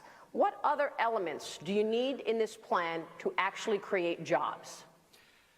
Well, Maria, it's great to be with you. It's great to be here in Milwaukee. You know, the question you asked really, I think, is the most important question any of us can face, which is how do we get the economy growing? How do we bring back economic growth? Because economic growth, it's foundational to every other challenge we have. As you rightly noted, from 2008 to today, our economy has grown 1.2% a year on average. The Obama economy is a disaster, and the IMF is telling us this is a new normal. It doesn't have to be. If you look at the history of America, there are three levers that government has had to facilitate economic growth. The first is tax reform, and as you noted, I have rolled out a bold and simple flat tax, 10% for every American that would produce booming growth and 4.9 million new jobs within a decade. The second element is regulatory reform, pulling back the armies of regulators that have descended like locusts on small businesses. And the third element is sound money. Every time we pursued all three of those, whether in the 1920s with Calvin Coolidge or the 1960s with JFK or the 1980s with Ronald Reagan, the result has been incredible economic growth. We have done it before, and with leadership, we can do it again. Thank you, sir. Excuse me. Governor Bush. Yeah. I would like to make a comment. You've already made two comments, John. It's my turn. We have more questions for you, Governor Kasich, coming up. We have more questions for you, Governor Kasich. I got about 4 minutes last debate. I'm going to get my question right now. I appreciate it, Jeb. I'm all for you. But I want at some point talk about a value-added tax and $11, $12 trillion tax cuts that will put our kids way deeper in the hole than they have been at this point. So I'd like to talk about it at some point because that's what leadership is. We will certainly get to that. Governor Bush. Yeah. Almost 40% of Americans are without a job and are not looking. Many have given up. That's what the participation rate tells us. You've said your policies will drive the economy back to 4% growth, which we haven't seen since the year 2000. What specific regulations would you change, and how will that lead to jobs and growth? First of all, we could get to 4% growth. The new normal of 2% puts huge demands on government. The reason why we have structural deficits is that more and more people are relying on government, and the growth that we don't have makes the deficit grow. A 4% growth strategy starts with tax reform. And the proposal that I've laid out is the one the Wall Street Journal editorial board has said is the most pro-growth of all the proposals out there. We eliminate a lot of deductions and cut the rates down, a corporate rate of 20%, which puts us 5% below that of China, and allows us full expensing of investing. It would create an explosion of investment back into this country, creating higher wage jobs. And so that's part of it. On the regulatory side, I think we need to repeal every rule that Barack Obama has in terms of work in progress. Every one of them.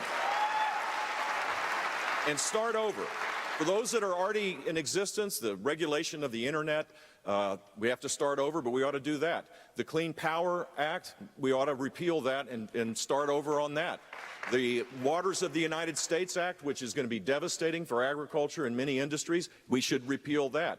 We should repeal the rules because the economic Costs of this far exceed the social benefit.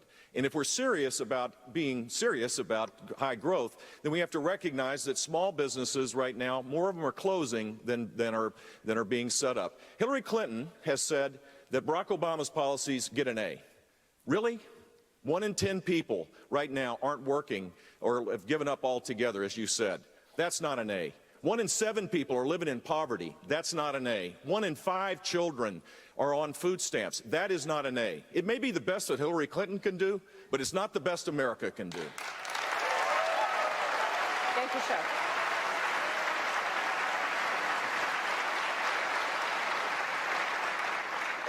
Ms. Fiorina, while you've all pointed out how weak the current recovery has been and how disappointing by any historical standards, in the general election, the Democrats will inevitably ask you and voters to compare the recent president's jobs performance.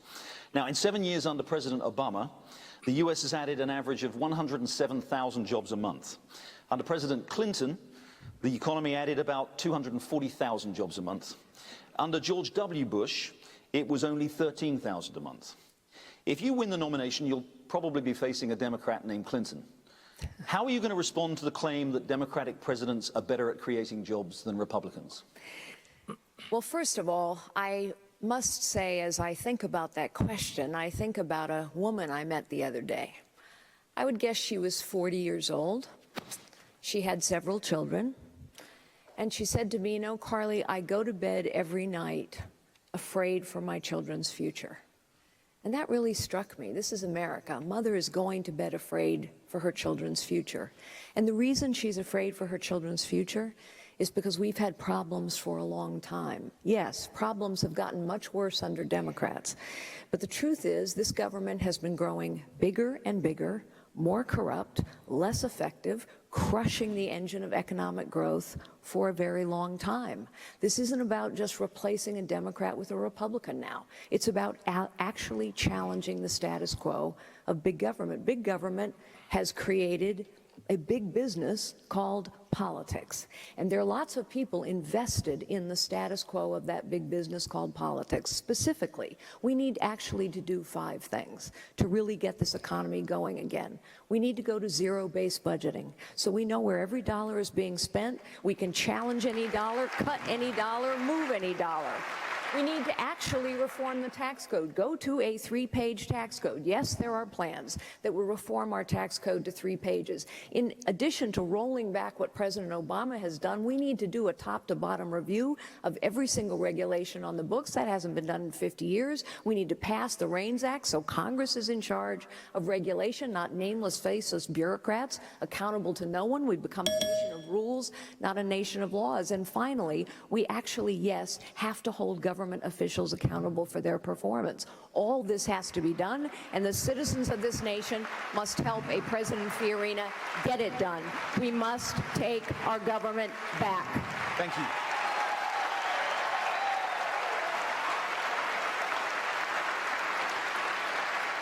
Thank you. Senator Paul, income inequality has been rising in the United States. 50 years ago, for example, the average CEO of a big corporation in this country earned 20 times the average salary of one of his or her workers. Today, that CEO earns about 300 times the average salary of a worker. Does it matter at all that the gap between the rich and everyone else is widening? Absolutely, and I think that we ought to look where income inequality seems to be the worst. It seems to be worst in cities run by Democrats, states run by Democrats, and countries currently run by Democrats. So the thing is, let's look for root causes. But I would also lay some blame at the feet of the Federal Reserve. I think the Federal Reserve has made this problem worse. By artificially keeping interest rates below the market rate, average ordinary citizens have a tough time earning interest, have a tough time making money. They're actually talking now about negative interest. The money as it's created through quantitative easing or other means tends to start out in the big banks in New York. And because we're now paying interest for them to keep the money there, much of that money has not filtered out into the economy. So what we're finding is there is increasing income disparity and income inequality. We also find that as the Federal Reserve destroys the value of the currency, what you're finding is that if you're poor, if you make $20,000 a year and you have 3 or 4 kids and you're trying to get by, as your prices rise or as the value of the dollar shrinks, these are the people that are hurt the worst. So really, we need to re-examine whether we want a Federal Reserve that's involved so much in determining interest rates. We also need to look at root causes as to what caused the housing boom and the housing collapse. But the bottom line is, if you want less income inequality, move to a city with a Republican mayor or a state with a Republican governor. Thank you, Senator. All right, we're only just getting started. Coming up, your taxes. Stick around. You're watching Fox Business.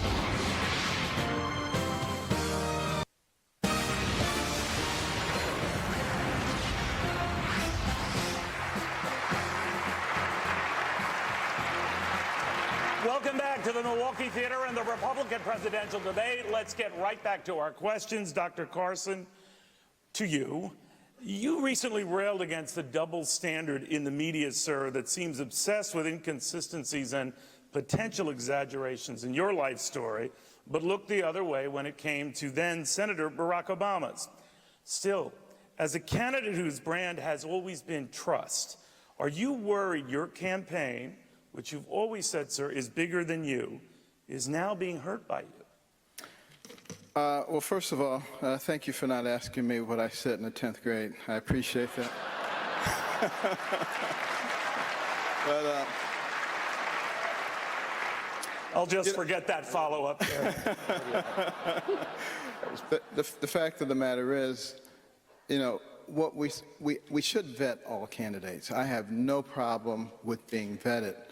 What I do have a problem with is being lied about, and then putting that out there as truth. And I don't even mind that so much if they do it with everybody, like people on the other side. But, you know, when I look at somebody like Hillary Clinton, who sits there and tells her daughter and a government official that, no, this was a terrorist attack, and then tells everybody else that it was a video, where I came from, they call that a lie. And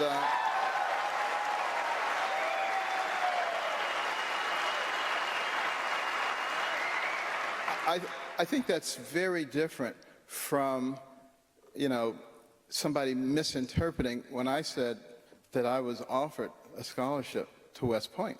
That's the words that they use. But I've had many people come and say the same thing to me. That's what people do in those situations. We have to start treating people the same and finding out what people really think and what they're made of. And people who know me know that I'm an honest person. Thank you, Dr. Carson.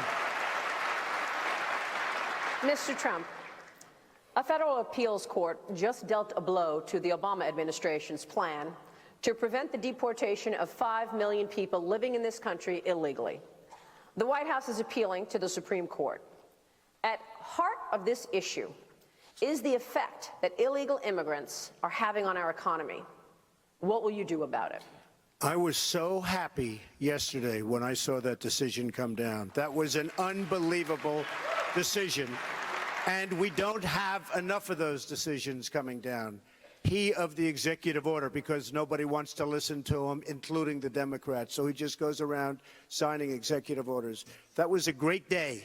And frankly, we have to stop illegal immigration. It's hurting us economically. It's hurting us from every standpoint. It's causing tremendous difficulty with respect to drugs and what that does to many of our inner cities in particular. And it really was such an unbelievable moment, because the courts have not been ruling in our favor. And it was a 2-to-1 decision, and it was a terrific thing that happened. And I will tell you, we are a country of laws.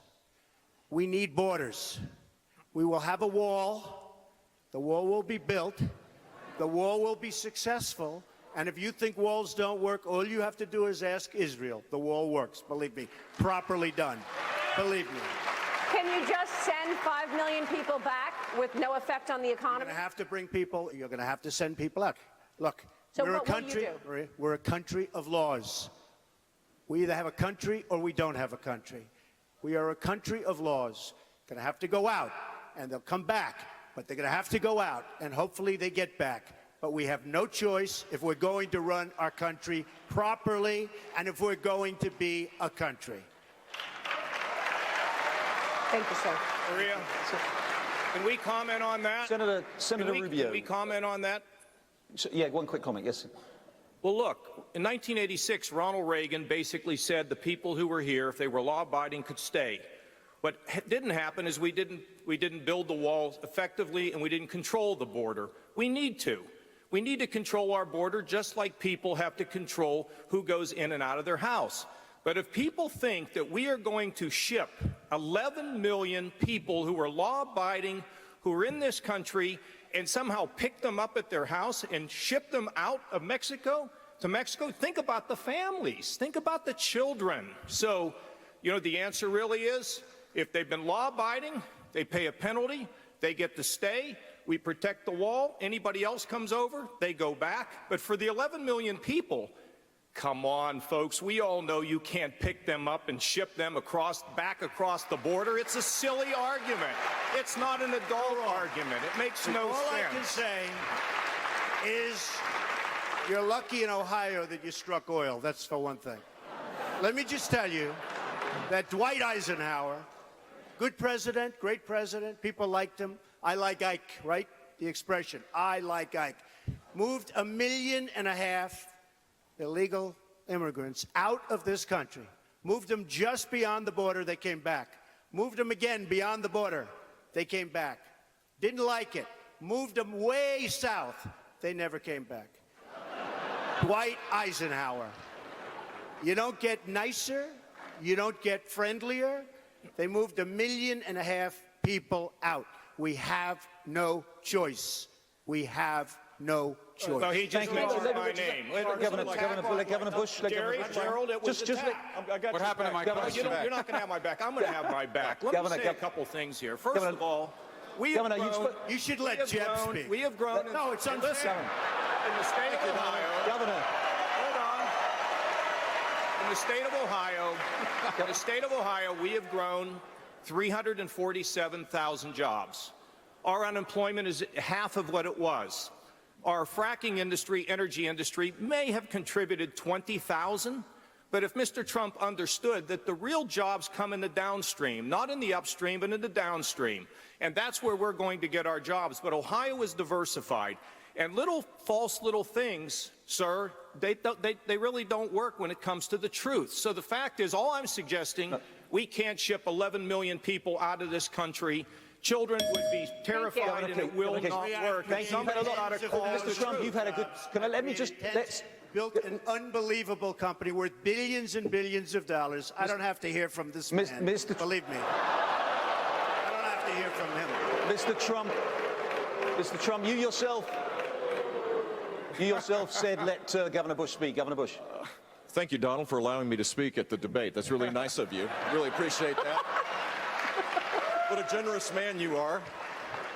12 million illegal immigrants, to send them back, 500,000 a month, is just not possible. And it's not embracing American values. And it would tear communities apart. And it would send a signal that we're not the kind of country that I know America is. And even having this conversation sends a powerful signal. They're doing high fives in the Clinton campaign right now when they hear this. That's the problem with this. We have to win the presidency, and the way you win the presidency is to have practical plans. Lay them out there.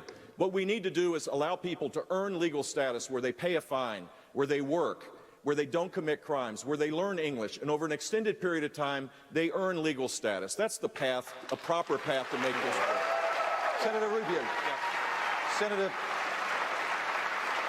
We have millions of people right now online trying to come into this country. Very, very unfair to the people that want to come into our country legally. They've gone through the process. They're online. They're waiting. Very, very unfair to them. That I can tell you. Senator Rubio. Senator Rubio. Let me take you to a question that I think gets at the root of a lot of the anxiety that people have in this country. The economy is undergoing a transformation through information technology. And Americans are anxious that the new economy isn't producing higher paying jobs. Many are concerned that the new wealth seems to be going mainly to innovators and investors. Meanwhile, with factories run by robots and shopping done increasingly on smartphones, many traditional jobs are just going away. How do you reassure American workers that their jobs are not being steadily replaced by machines? That's an excellent question, because what we are going through in this country is not simply an economic downturn. We are living through a massive economic transformation. I mean, this economy is nothing like what it was like 5 years ago, not to mention 15 or 20 years ago. And it isn't just a different economy, it's changing faster than ever. You know, it took the telephone 75 years to reach 100 million users. It took Candy Crush 1 year to reach 100 million users. So the world is changing faster than ever, and it is disruptive. Number one, we are in a global competition now, and several of the candidates have said that. There are now dozens of developed economies on this planet that we have to compete with, and we lose that competition because we have the highest business tax rate in the industrialized world, because we have regulations that continue to grow by the billions every single week, because we have a crazy healthcare law that discourages companies from hiring people, but because we're not fully utilizing our energy resources, that if we did, it would bring back all kinds of growth, especially in manufacturing, and because we have an outdated higher education system.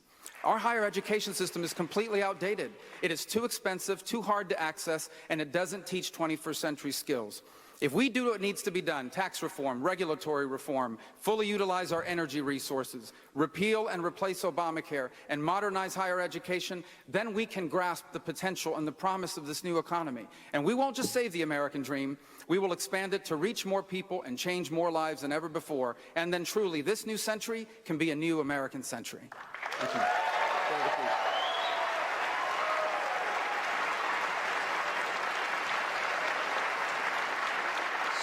Senator Cruz, entitlements. You've argued for raising the retirement age and reducing benefits for future retirees. But reducing any sort of benefits for the elderly has always been notoriously hard to do politically. When Speaker Paul Ryan proposed replacing traditional Medicare with federally funded private plans a few years ago, a Liberal group responded with a commercial that featured a granny being pushed off a cliff. What's going to be different this time? Well, my mom is here, so I don't think we should be pushing any grannies off cliffs. And you misstated what I've said on entitlement reform. What I've said is for seniors, we should make no changes whatsoever. For younger workers, we should gradually raise the retirement age. We should have benefits grow more slowly, and we should allow them to keep a portion of their taxes in a personal account that they control and can pass on to their kids. I said for future retirees, as you said. Now, I want to go back to the discussion we had a minute ago because, you know, what was said was right. The Democrats are laughing. Because if Republicans join Democrats as the party of amnesty, we will lose. And, you know, I understand that when the mainstream media covers immigration, it doesn't often see it as an economic issue. But I can tell you for millions of Americans at home watching this, it is a very personal economic issue. And I will say the politics of it would be very, very different if a bunch of lawyers or bankers were crossing the Rio Grande. Or if a bunch of people with journalism degrees were coming over and driving down the wages in the press. See.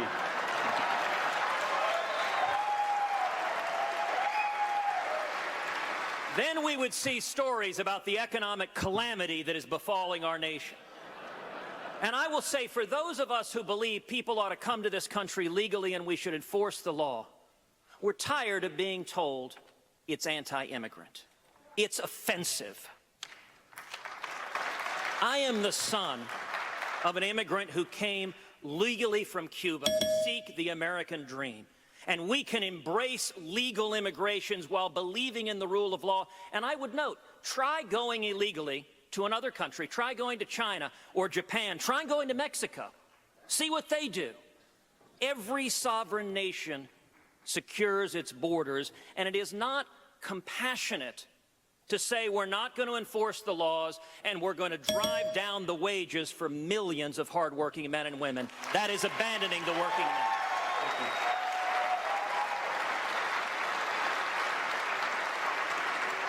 We go back to Facebook. Dwayne Wesley Cato asks on Facebook, how do we get rid of regulations choking our businesses?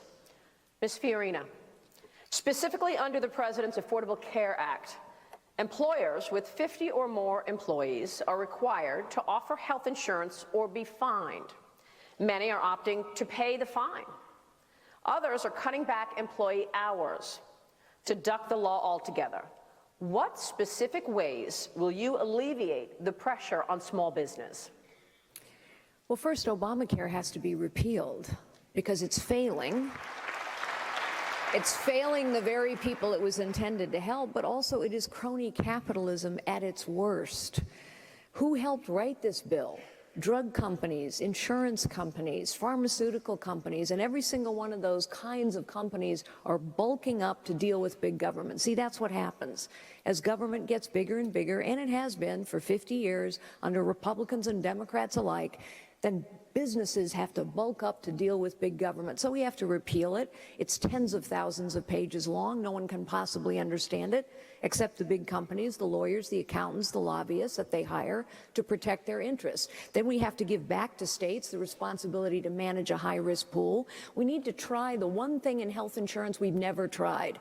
Health insurance has always been a cozy little game between regulators and health insurance companies. We need to try the free market, where people actually have to compete. And we ought to have the government ensure that you must, and I don't use that term often, the government ought to do something, that every healthcare provider ought to publish its costs, its prices, its outcomes, because as patients, we don't know what we're buying. Now, let me just say, I know more about innovation and entrepreneurship than anyone on this panel because I have led innovative businesses in the most highly competitive industry in the world for decades. The truth is, the secret sauce of America is innovation and entrepreneurship. It is why we must cut our government down to size and hold it accountable. It's why we have to take our government back, because innovation and entrepreneurship is crushed by the crushing load of a 73,000-page tax code. It is crushed by a regulatory thicket that is so vast we don't even know what's in it anymore. It is crushed as well by government bureaucrats who don't do their jobs very well and who are not held accountable, which is why I've said we've got to take our government back, and to do that, we have to know where every dollar is being spent and be able to move any dollar. We have to hack through this regulatory thicket, repeal so much, but also know what's in that regulatory thicket. We don't even know what regulations have been passed. Third, we need to build a meritocracy, as Scott Walker, by the way, is trying now to do in Wisconsin. And finally, we need to get to a 3-page tax code, and yes, that plan exists. Just to be clear, you want to repeal Obamacare, but what's the alternative? I'm sorry, I can't hear you. Just to be clear, you said you would repeal Obamacare, Absolutely. but what is the alternative? And What how I does just that help said, small we business? need to give, the alternative is to allow states to manage high-risk pools for those who really need help. Look, I'm a cancer survivor. Okay? I understand that you cannot have someone who's battled cancer just become known as a pre-existing condition. I understand that you cannot allow families to go bankrupt if they truly need help. But I also understand that Obamacare isn't helping anyone. We're throwing more and more people into Medicaid, and fewer doctors are taking those payments. The point is, Obamacare is crushing small businesses. It is not helping the families it was intended to help. So let us allow states to manage high-risk pools. Let us try the one thing in health insurance we've never tried, the free market. Let us ensure that as patients and customers, we have the information to shop wisely for our health care. All right, thank you all very much. We're going to take a break here. Coming up, a big issue many Americans are facing, taxes. The Republican presidential debate continues now live from Milwaukee. Stick around.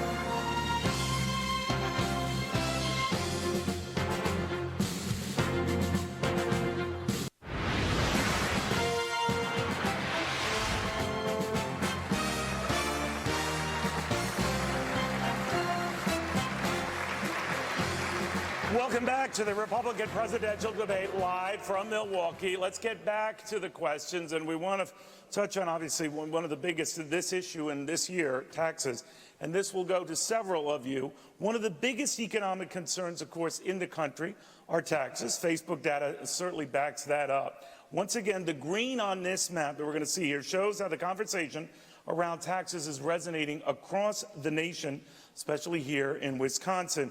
First off, Dr. Carson, to you, you say you are in favor of a tax system, I guess akin to tithing, sir, with a flat tax rate of up to 15%, because you said, if everybody pays this, I think God is a pretty fair guy, so tithing is a pretty fair process. But Donald Trump says that is not fair, that wealthier taxpayers should pay a higher rate because it's a fair thing to do. So whose plan would God endorse then, Doctor?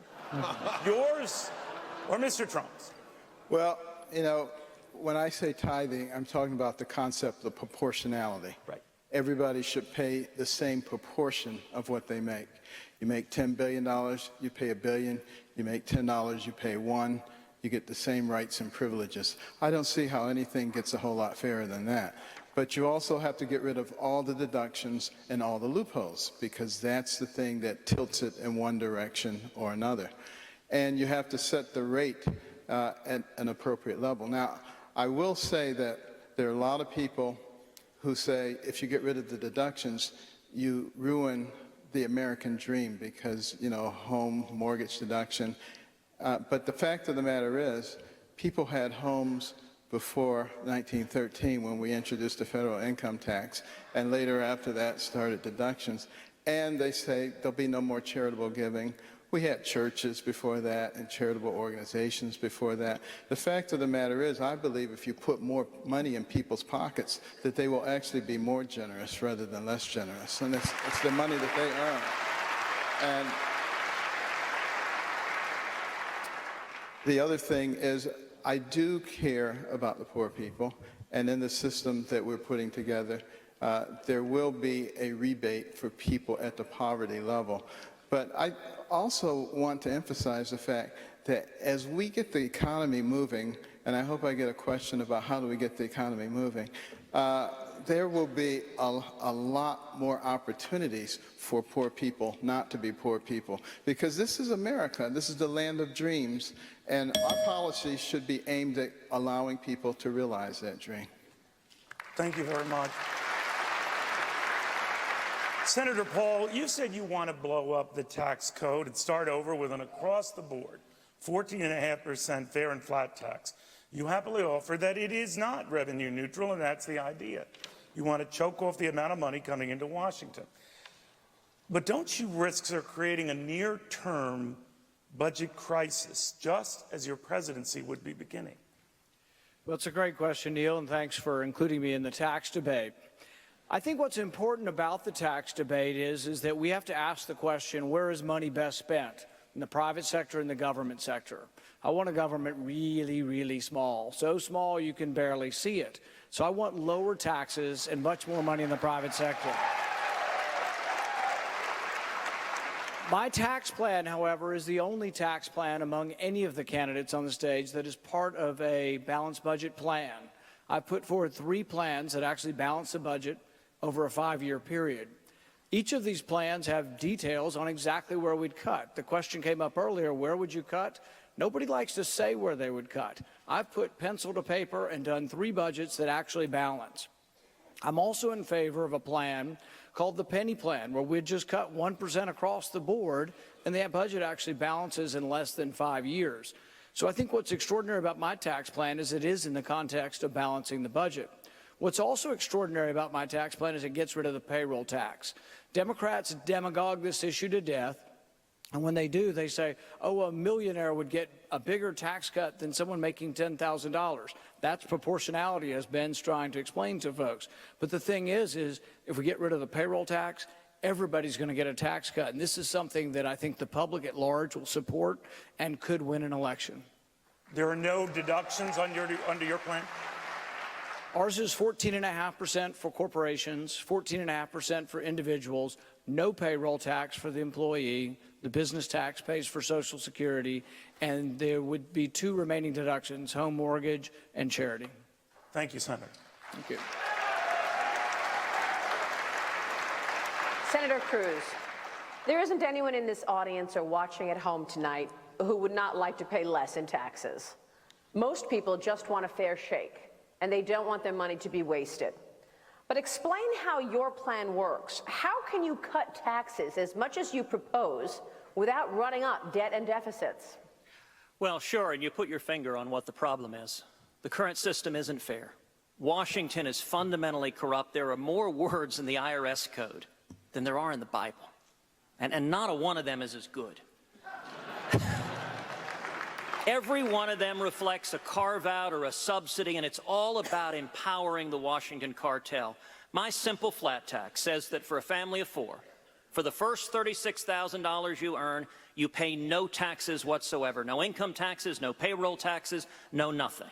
Above that, every American pays 10% across the board, a flat, fair tax, which means that no longer do you have hedge fund billionaires paying a lower tax rate than their secretaries. On the business side, I've got a business flat tax of 16%. Again, that applies across the board. Right now, with our corporate income tax, giant corporations with armies of accountants regularly are paying little to no taxes while small businesses are getting hammered. This is fair and across the board. Now, you ask, how do the numbers add up? I would encourage folks, if you go to our website, tedcruz.org, we have the specific numbers on the website. This plan eliminates the payroll tax, eliminates the death tax, eliminates the corporate income tax, and it abolishes the IRS. And the effect of that is incredible economic growth. It means every income group will see double-digit increases from the very poorest to the very weakest of at least 14%.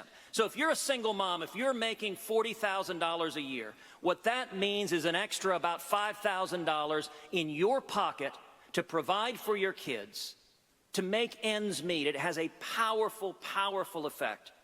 And there's one other really powerful feature of my plan, which is that it's border adjustable, which means if you're an exporter, if you're a farmer, if you're a rancher, if you're a manufacturer, you don't pay the business flat tax. Exports are free of that tax, but all imports pay that 16% business flat tax, which means this tax plan would cause jobs to boom, and it would let America compete with China and the world on a level playing field. But you haven't told us how to pay for it.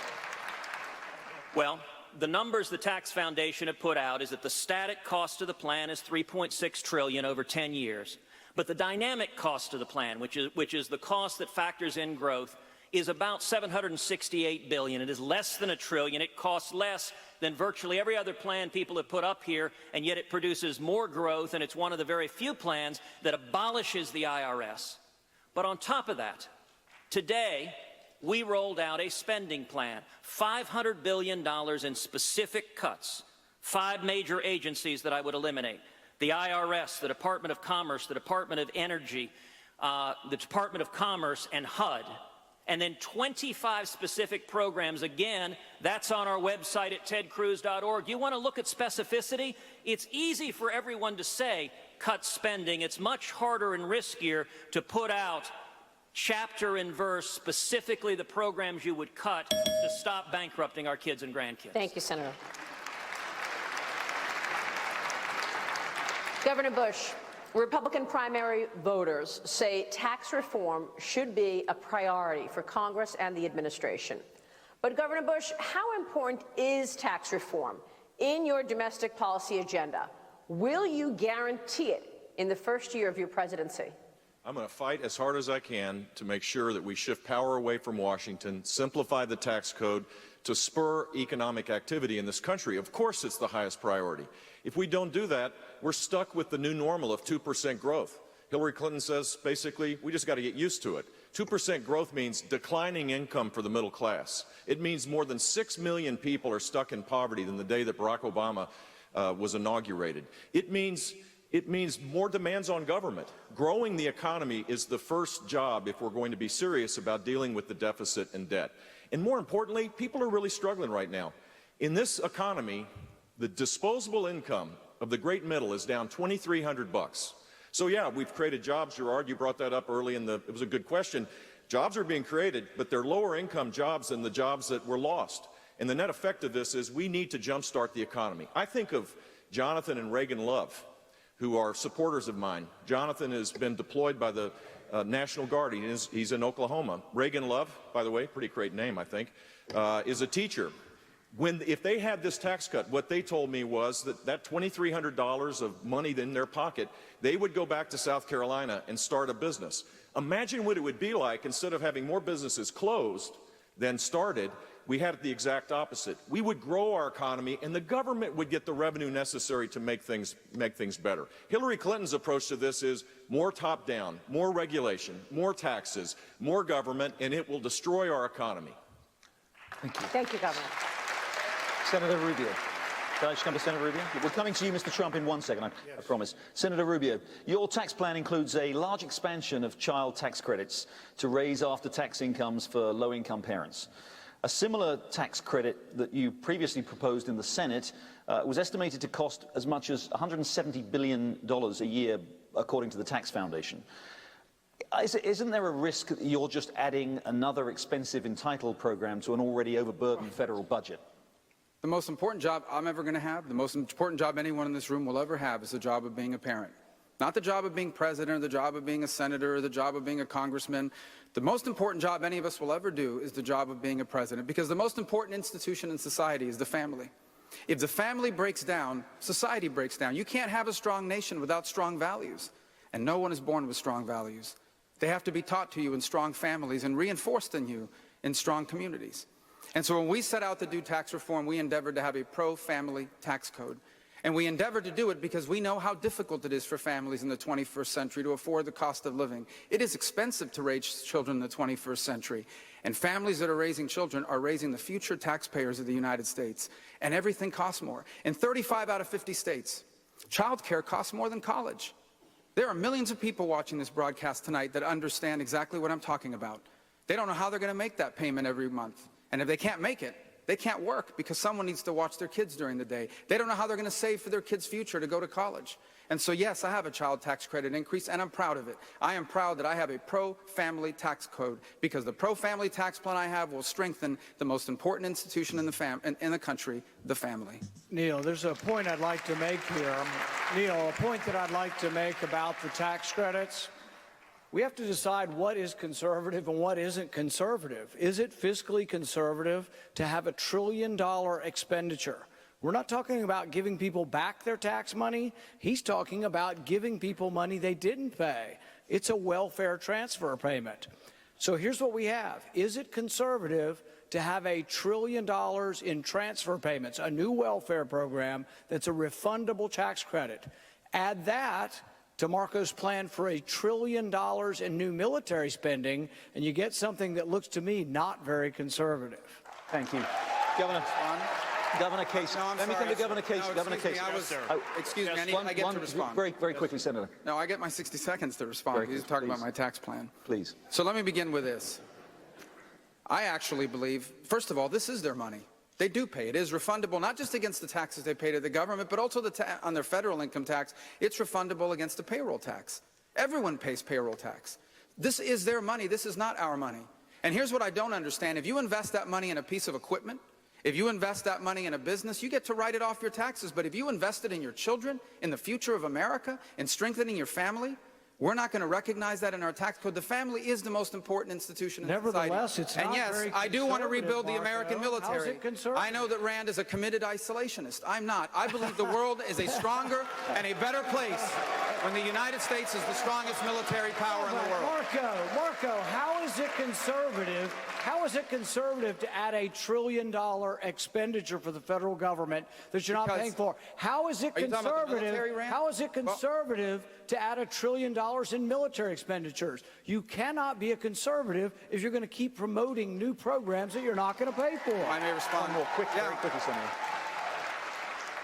We can't even have an economy if we're not safe. There are radical jihadists in the Middle East beheading people and crucifying Christians. A radical Shia cleric in Iran trying to get a nuclear weapon. The Chinese taking over the South China Sea. Yes, I believe the world is a safer... No, I don't believe. I know that the world is a safer and better place when America is the strongest military power in the world. Marco, I don't think we're any safer. I do not think we are any safer from bankruptcy court. As we go further and further into debt, we become less and less safe. This is the most important thing we're going to talk about tonight. Can you be a conservative and be liberal on military spending? Can you be for unlimited military spending and say, oh, I'm going to make the country safe? No, we need a safe country. But you know, we spend more on our military than the next 10 countries combined. I want a strong national defense, but I don't want us to be bankrupt. Well, and there is a middle ground. There is a middle ground that brings both of these together. There is a middle ground that brings both of these together. Which is that it is exactly right that we have to defend this nation. You think defending this nation is expensive, try not defending it. That's a lot more expensive, but you can do that and pay for it. You can do that and also be fiscally responsible. You know, I mentioned the 25 programs that I put out today that I would eliminate them. Among them are corporate welfare like sugar subsidies. Let's take that as an example. Sugar subsidies. Sugar farmers farm on roughly 0.2% of the farmland in America, and yet they give 40% of the lobbying money. That sort of corporate welfare is why we're bankrupting our kids and grandkids. I would end those subsidies to pay for defending this nation. Senator, we need to move on. This is why we must combine, actually, zero-based budgeting with tax reform. Because unless we can examine and cut and move every single dollar of discretionary spending in the federal government, we cannot reform taxes and reduce spending at the same time. Ask yourself this question: how is it possible that the federal government gets more money each and every year, which the federal government has been doing, receiving more money every year for 50 years under Republicans and Democrats alike, and yet never has enough money to do the important things? The answer: all the money is always spoken for. All the money is spoken for. So we have to go to zero-based budgeting, which is a simple idea. By the way, there's been a bill for zero-based budgeting. It exists. It can be voted on. Every dollar must be examined. Any dollar can be cut. Any dollar can be moved. We have to go to a 3-page tax code. You lower every rate. You close every loophole. Why? Because the government uses the tax code to decide winners and losers. You have to strip the corruption out of the tax code to pay for it. You have to know where every single dollar is being spent. So you can cut where you need to and invest where you need to. The two go hand in hand. We do need to move on. Mr. Trump, the U.S. has just... if I might, very quickly. We have to make our military bigger, better, stronger than ever before so that nobody messes with us, and in the long run, it's going to save us. I agree with Marco. I agree with Ted. We have no choice. And I can say this with certainty. We all have a different tax plan. Some I don't totally agree with. One thing we understand, each one of those tax plans is better than the mess that we have right now. Let's talk about Mr. Trump. No, Governor, I really must move on. I want to move on. Mr. Trump, let's talk about the international economy. The U.S. has recently concluded. Governor, please, we really need to move on. I think you were coming to me until they... Governor, I promised I would come to you. Look, I hate to crash the party, Mr. Baker, but you know, what's fair? Yes, sir. Mr. Trump, can I ask you about the U.S. has just concluded an international trade agreement with 11 countries in the Pacific. You've said that you'd rather have no deal than sign the one that's on the table. It's a horrible most economists say that trade has boosted growth, and every single post-war president has supported the expansion of international trade, including the last 3 Republican presidents. Why would you reverse more than 50 years of U.S. trade policy? The TPP is a horrible deal. It is a deal that is going to lead to nothing but trouble. It's a deal that was designed for China to come in, as they always do, through the back door and totally take advantage of everyone. It's 5,600 pages long, so complex that nobody's read it. It's like Obamacare. Nobody ever read it. They passed it. Nobody read it. Had to look at the mess we have right now, and it will be repealed. But this is one of the worst trade deals, and I would, rather not have it. With all of these countries and all of the bad ones getting advantage and taking advantage of what the good ones would normally get, I'd rather make individual deals with individual countries. We will do much better. We lose a fortune on trade. The United States loses with everybody. We're losing now over $500 billion in terms of imbalance with China, $75 billion a year imbalance with Japan. By the way, Mexico, $50 billion a year imbalance. So I must say, Gerard, I just think it's a terrible deal. I love trade. I'm a free trader 100%. But we need smart people making the deals, and we don't have smart people making the deals. The deal, as you say, the terms of the deal were published just last week, the detailed 5,000 pages of it. And 80% of U.S. trade with countries in the Pacific now, these countries, these 11 countries, is actually tariff-free.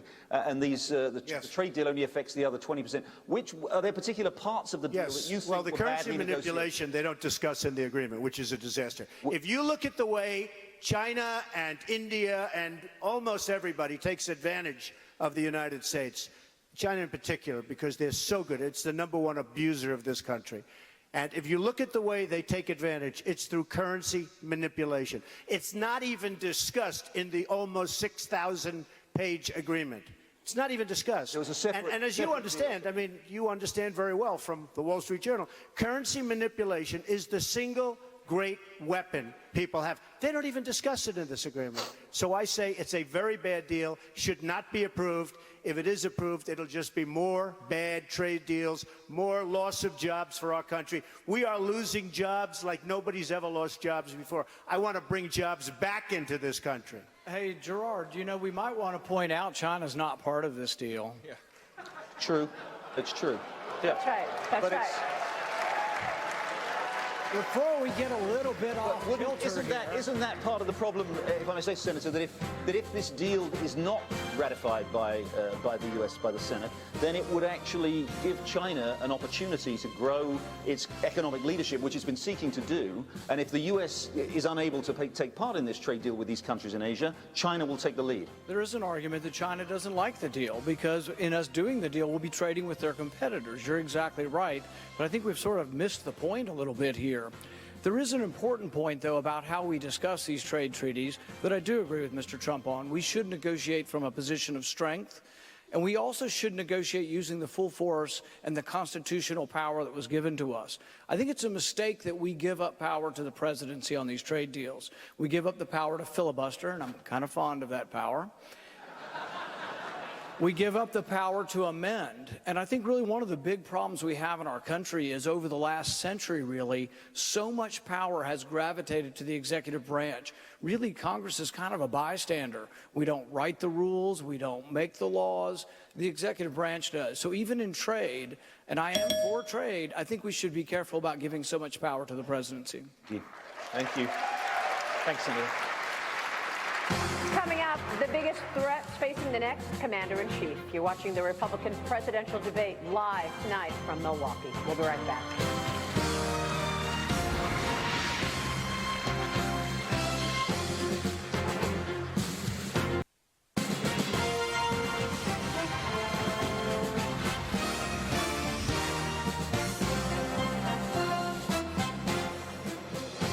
Welcome back.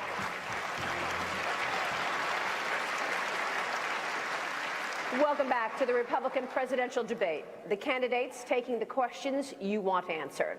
Also tonight, you can see what America is saying about the debate. Go to Facebook and type #GOP debate into the search box. Now back to the questions. Americans face security threats at home and abroad.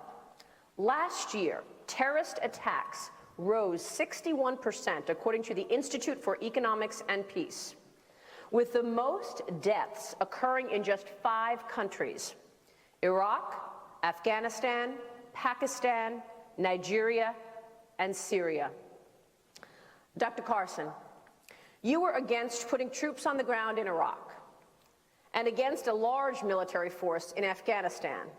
Do you support the president's decision to now put 50 special ops forces in Syria and leave 10,000 U.S. troops in Afghanistan? Well, putting the special ops people in there is better than not having them there because that's why they're called special ops. They're actually able to guide some of the other things that we're doing there. And what we have to recognize is that Putin is trying to really spread his influence throughout the Middle East. This is going to be his base, and we have to oppose him there in an effective way. We also must recognize that it's a very complex place. You know, the Chinese are there as well as the Russians, and you have all kinds of factions there. What we've been doing so far is very ineffective, but we can't give up ground right there. But we have to look at this on a much more global scale. We're talking about global jihadists, and their desire is to destroy us and to destroy our way of life. So we have to be saying, how do we make them look like losers? Because that's the way that they're able to gather a lot of influence. And I think in order to make them look like losers, we have to destroy their caliphate. And you look for the easiest place to do that, it would be in Iraq. And if outside of Anbar in Iraq, there's a big energy field, take that from them, take all of that land from them. We could do that, I believe, fairly easily. I've learned from talking to several generals. And then you move on from there. But you have to continue to face them, because our goal is not to contain them, but to destroy them before they destroy us. We asked Facebook to take a look at some of the major issues we're talking about and tackling in this debate tonight. This word cloud shows what people are focusing on the most. The bigger the word, the more the talk. One of the most discussed issues in the last month, Homeland Security. Governor Bush, what is the biggest threat facing America today? I'd say it is Islamic terrorism. And back to the question of what we are dealing with in Iraq, when we pull back, voids are filled. That's the lesson of history. And sadly, this president does not believe in American leadership. He does not believe it. And the net result is that we have a caliphate the size of Indiana that gains energy each and every day to recruit Americans in our own country. And the threat to the homeland relates to the fact that we've not dealt with this threat of terror in the Middle East. We should have a no-fly zone in Syria. We should have support for the remnants of the Syrian Free Army and create safe zones. If you want to deal with the 4 million refugees that are leaving Syria because of the devastation there, then we ought to create safe zones for them to stay in the region rather than go to Europe. And that requires American leadership. Without American leadership, every other country in the neighborhood begins to change their priorities. It is tragic that you see Iraq and other countries now talking to Russia. It wasn't that long ago Russia had no influence in the region at all.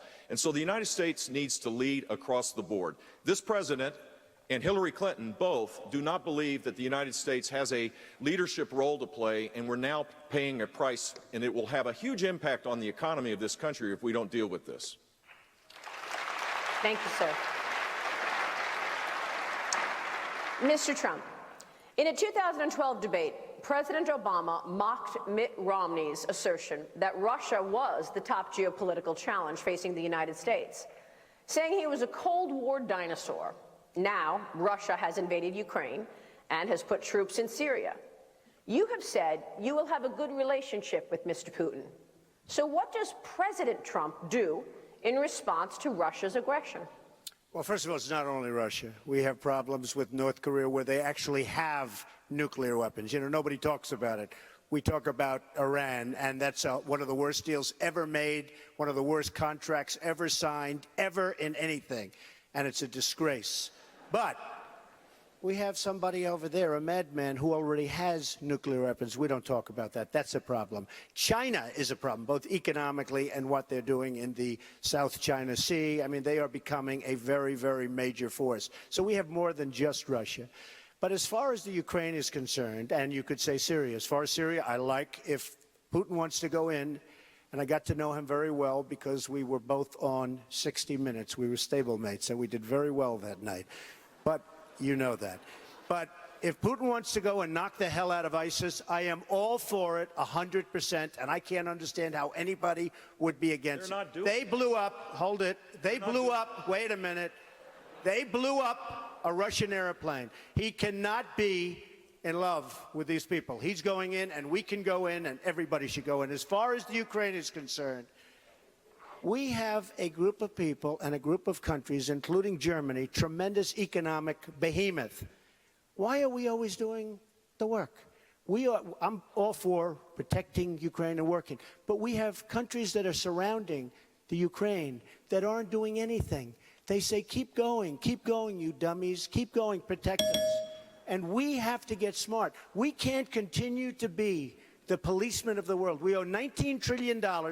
We have a country that's going to hell. We have an infrastructure that's falling apart, our roads, our bridges, our schools, our airports, and we have to start investing money in our country. Thank you, sir. Donald is wrong on this. He is absolutely wrong on this. We're not going to be the world's policeman, but we sure as heck better be the world's leader. There's a huge difference where without us leading, voids are filled. And the idea that it's a good idea for Putin to be in Syria, let ISIS take out Assad, and then Putin will take out ISIS. I mean, that's like a board game. That's like playing Monopoly or something. That's not how the real world works.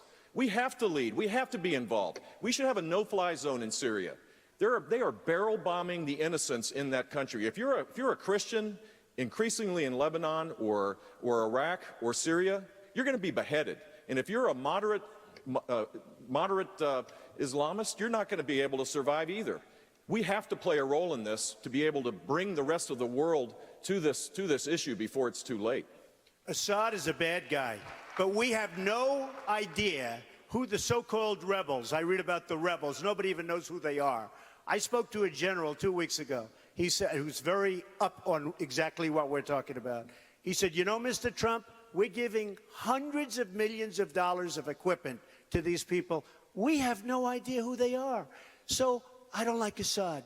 Who's going to like Assad? But we have no idea who these people and what they're going to be and what they're going to represent. They may be far worse than Assad. Look at Libya. Look at Iraq. Look at the mess we have after spending $2 trillion, thousands of lives, wounded warriors all over the place who I love. Okay, all over. We have nothing. And I said, keep the oil. And we should have kept the oil, believe me.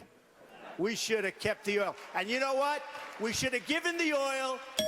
We should have given big chunks to the people that lost their arms, their legs, and their families and their sons and daughters.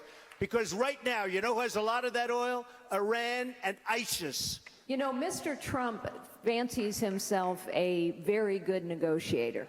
And I accept that he's done a lot of good deals. So Mr. Trump ought to know that we should not speak to people from a position of weakness. Senator Paul should know that as well. One of the reasons I've said that I would not be talking to Vladimir Putin right now, although I have met him as well, not in a green room for a show, but in a private meeting.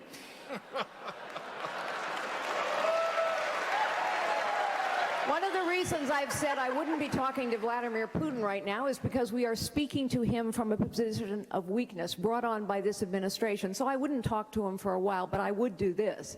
I would start rebuilding the Sixth Fleet right under his nose, rebuilding the missile defense program in Poland right under his nose. I would conduct very aggressive military exercises in the Baltic states so that he understood we would protect our NATO allies and would-be allies. And I might also put in a few more thousand troops into Germany, not to start a war, but to make sure that Putin understands that the United States of America will stand with our allies. That is why Governor Bush is correct. We must have a no-fly zone in Syria because Russia cannot tell the United States of America where and when to fly our planes. We also have a set of allies. Thank you. We have a set of allies in the Arab Middle East who know that ISIS is their fight. They have asked us specifically over and over again to support them. King Abdullah of Jordan, a man I've known for a very long time, has asked us for bombs and materiel. We have not provided it. The Egyptians are asking us to share intelligence. We are not, I will. The Kurds have asked us to arm them for 3 years. We're not, I would. The Egyptians, the Saudis, the Kuwaitis, the Bahrainis, the Emiratis, the Kurds, all of these people I know, by the way, understand ISIS is their fight, but they must see leadership, support, and resolve from the United States of America. We must have the strongest military on the face of the planet, and everyone has to know it. Senator Paul. Now, Senator Paul, you have already said, sir, that would be a mistake in not talking to Vladimir Putin or to rule it out. You've argued that it's never a good idea to close down communication. With that in mind, do you think the same applies to administration efforts right now to include the Iranians in talks on Syria? I'd like first to respond to the accusation. I think it's particularly naive and particularly foolish to think that we're not going to talk to Russia. The idea of a no-fly zone, realize that this is also something Hillary Clinton agrees with several on our side with. You're asking for a no-fly zone in an area in which Russia already flies. Russia flies in that zone at the invitation of Iraq. I'm not saying it's a good thing, but you better know at least what we're getting into. So when you think it's going to be a good idea to have a no-fly zone over Iraq, realize that means you are saying we are going to shoot down Russian planes. If you're ready for that, be ready to send your sons and daughters to another war in Iraq. I don't want to see that happen. I think the first war in Iraq was a mistake. You can be strong without being involved in every civil war around the world. And how would you respond? Ronald Reagan was strong, but Ronald Reagan didn't And Ronald send troops Reagan into walked the Middle away at East. Reykjavik. He walked away. He quit talking finish when with it my was time? time to quit Can I finish talking. with my Why time? does she keep interrupting everybody? Yeah. Boy, terrible. Yeah, I'd like to finish my response, basically. If I may respond. This is an important question. This is an incredibly important question. And the question goes to be, who do we want to be our commander-in-chief? Do you want a commander-in-chief who says something that we never did throughout the entire Cold War, to discontinue having conversations with the Russians? I'm not happy about them flying over there, but I'm not naive enough to say, well, Iraq has them flying over their airspace. We're just going to announce that we're shooting them down. That is naive to the point of being something you might hear in junior high, but it's scary. But if you're not going to respond in a no-fly zone strategy, what would yours be? The first thing I would do is I wouldn't arm our enemies. I wouldn't arm ISIS. Most of the people who want the no-fly zone also favored arming the allies of al-Qaeda, which became ISIS. That was the dumbest, most foolhardy notion, and most of the people up here supported it. They wanted to arm the allies of al-Qaeda. Some of them still do. That's how ISIS grew. We pushed back Assad, and ISIS was allowed to grow in the vacuum. So the first thing you do is don't arm your enemies. Well, I might just say, add to this. I need to add a couple points to this. The first is, I've never met Vladimir Putin, but I know enough about him to know he's a gangster. He's basically an organized crime figure that runs a country, controls a $2 trillion economy, and is using it to build up his military in a rapid way, despite the fact his economy is a disaster. He understands only geopolitical strength. And every time he has acted anywhere in the world, whether it's in Ukraine or Georgia before that, or now in the Middle East, is because he is testing a weakness. His calculation in the Middle East is that he's seen what this president has done, which is nothing.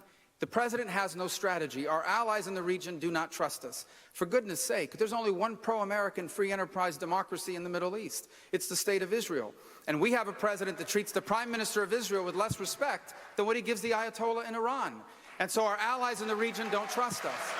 Vladimir Putin is exploiting that weakness for purposes of edging the Americans out as the most important geopolitical power broker in the region. And we do have a vested interest. And here's why. Because all those radical terrorist groups that, by the way, are not just in Syria and in Iraq. ISIS is now in Libya. They are a significant presence in Libya and in Afghanistan and a growing presence in Pakistan. Soon they'll be in Turkey. They'll try Jordan. They'll try Saudi Arabia. They are coming for us. They recruit Americans using social media. And they don't hate us simply because we support Israel. They hate us because of our values. They hate us because our girls go to school. They hate us because women drive in the United States. Either they win or we win. We better take this risk seriously. It is not going away on its own. Thank you, Senator. Thank you, Senator.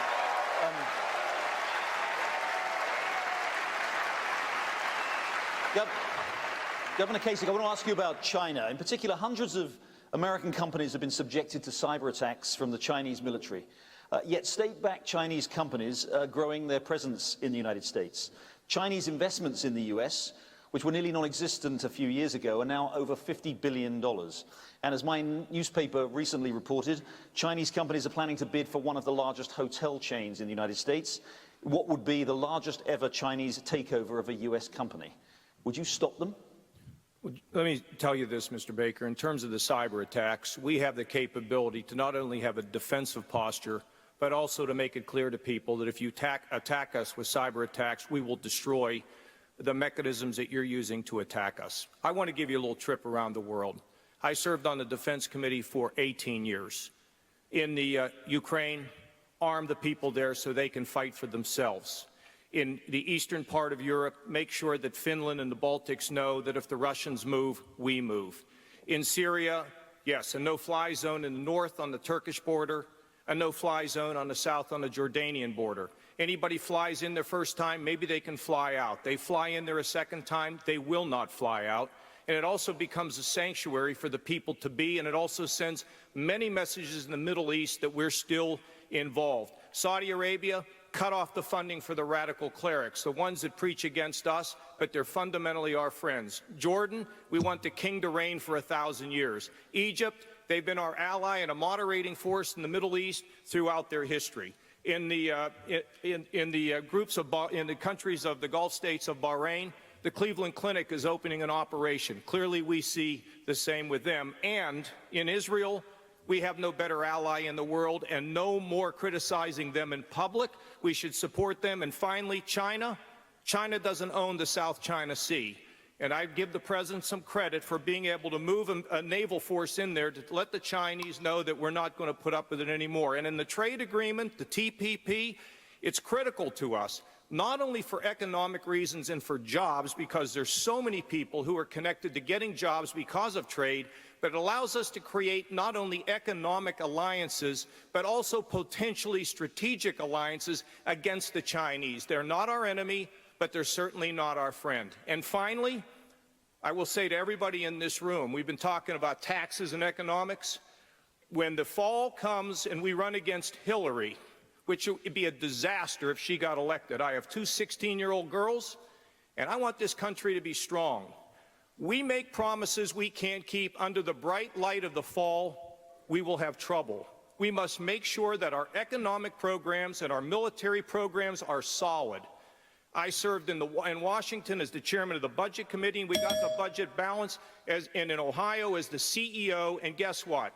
We got to have a CEO mentality and a way to beat Hillary Clinton and the Democrats in the fall, and our ideas have to add up. They have to be solid, and people have to know we have the confidence to lead America. And as president, I will lead this country as I have before in Washington and in Ohio, and will return both on domestic and international affairs. And I appreciate the opportunity to speak this time, Jerry. Thank you, Governor. Plenty of opportunities. Thank you, Neil. All right, and look at the time. Look at the time. You are watching Fox Business. We'll take a break. Stick around. I think it gets interesting after this.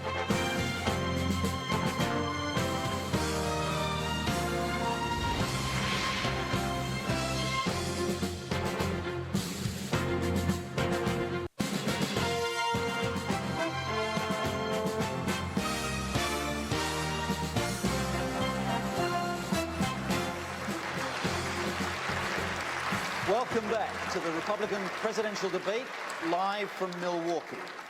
Now, let's get straight back to the questions. Governor Bush. Governor, Hillary Clinton recently said that if we had another financial crisis like the one in 2008, she wouldn't bail out the banks. Would you? We shouldn't have another financial crisis. What we ought to do is raise the capital requirements so banks aren't too big to fail. Dodd-Frank has actually done the opposite. Totally the opposite, where banks now have higher concentration of risk and assets, and the capital requirements aren't high enough. If we were serious about it, we would raise the capital requirements and lessen the load on the community banks and other financial institutions. This vast overreach has created a huge problem for our country, and Hillary Clinton wants to double down on that. I was in Washington, Iowa, about 3 months ago, talking about how bad Washington, D.C. is. It was, get the kind of the, anyway, we had, I talked to a banker there. This is a bank that had $125 million of assets, 4 branches. Their compliance costs because of Dodd-Frank went from $100,000 to $600,000 in a 2-year period.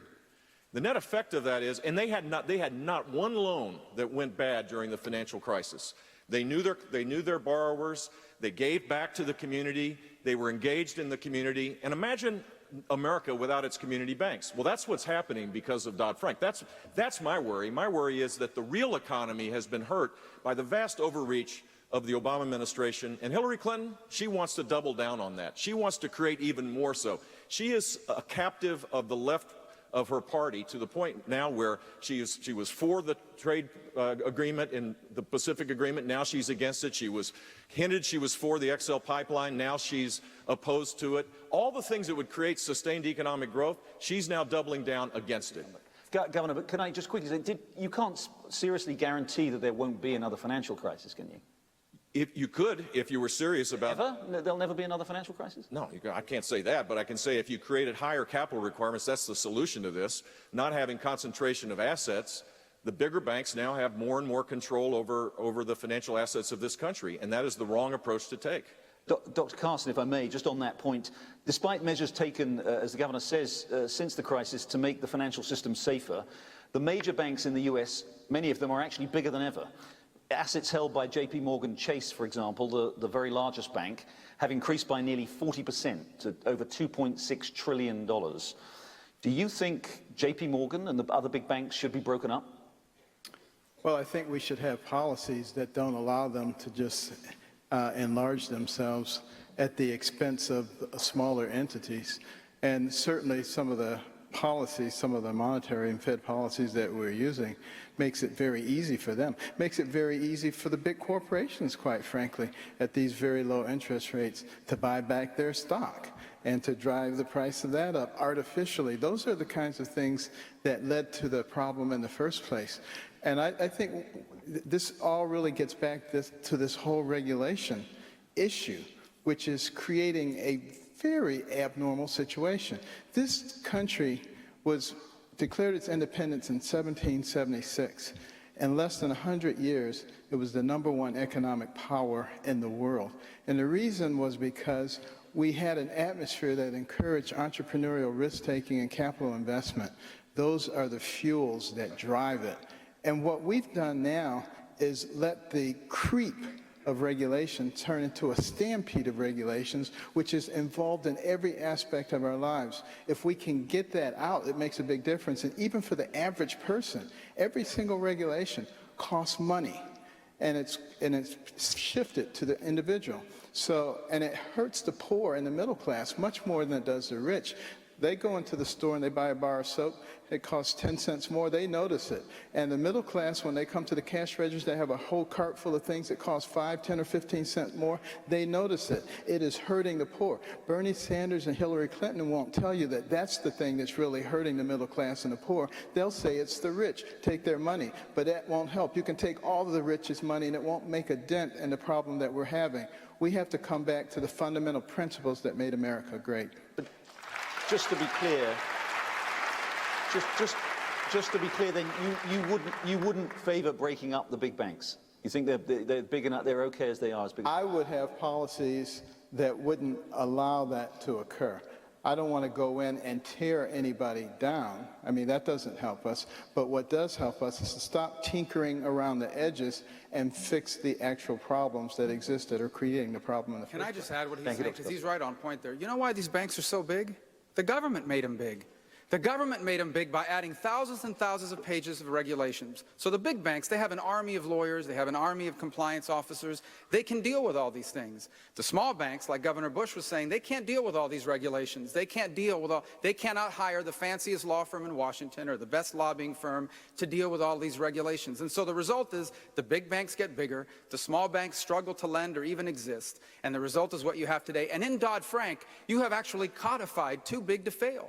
We have actually created a category of systemically important institutions, and these banks go around bragging about it. You know what they say to people with a wink and a nod? We are so big, we are so important that if we get in trouble, the government has to bail us out. This is an outrage. We need to repeal Dodd-Frank as soon as possible. Let me also say, Jerry, let me also say that what Jeb is talking about with the big banks is to force them to reserve their capital of people who invest in, and they hold their capital so that if the bank goes down, the people who are invested in the bank are the ones that pay. That's what he's trying to say. Secondly, I'll tell you about Wall Street.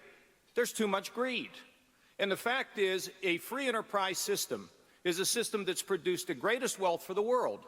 But you know, Michael Novak, the great Catholic theologian, says that a free enterprise system that is not underlaid with values, and we should all think about the way we conduct our lives. Yes, free enterprise is great, profits are great, but there have to be some values that underlay it, and they need a good ethics lesson on Wall Street on a regular basis to keep them in check so we, the people, do not lose. Thank you. Gerard, can I comment On that, Jerry, your first question. I do want to follow up. Question, Senator Cruz, and I will get to you, but Senator Cruz, on that theme, Facebook data shows that over the last month alone, nearly 1 million people, nearly 1 million, have been concerned about reining in Wall Street, apparently believing that some have not been punished enough. So as an accomplished litigator yourself and a former Solicitor General, would you go after the very people who believe and fear that Wall Street has ignored? In other words, the crooks that Bernie Sanders say have gotten away with a financial murder? Absolutely, yes. You know, I've spent much of my adult life enforcing the law and defending the Constitution. And the problem that underlies all of this is the cronyism and corruption of Washington. You know, the opening question Jerry asked, would you bail out the big banks again? Nobody gave you an answer to that. I'll give you an answer. Absolutely not. And what we have right now is we have Washington, as government gets bigger and bigger. You know, the biggest lie in all of Washington and in all of politics is that Republicans are the party of the rich. The truth is the rich do great with big government. They get in bed with big government. The big banks get bigger and bigger and bigger under Dodd-Frank, and community banks are going out of business. And by the way, the consequence of that is small businesses can't get business loans.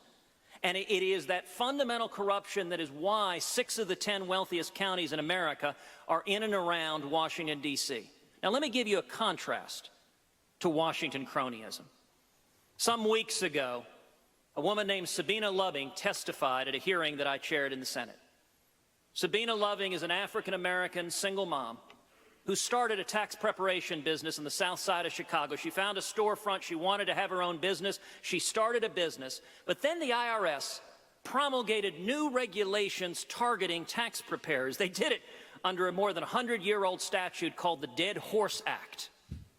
Now, this statute and the IRS, in classic Washington crony fashion, had exemptions for lawyers and big fancy accountants, but Sabina had to pay $1,000 an employee. It would have driven her out of business, and Ms. Loving sued the IRS. She took the Obama IRS to court, and she won, and they struck down the rule for picking the big guys over the little guys. Senator, I really want to be clear here. Are you saying, sir, that if the Bank of America were on the brink, you would let it fail? Yes. Now, let's be clear. There is a role for the Federal Reserve.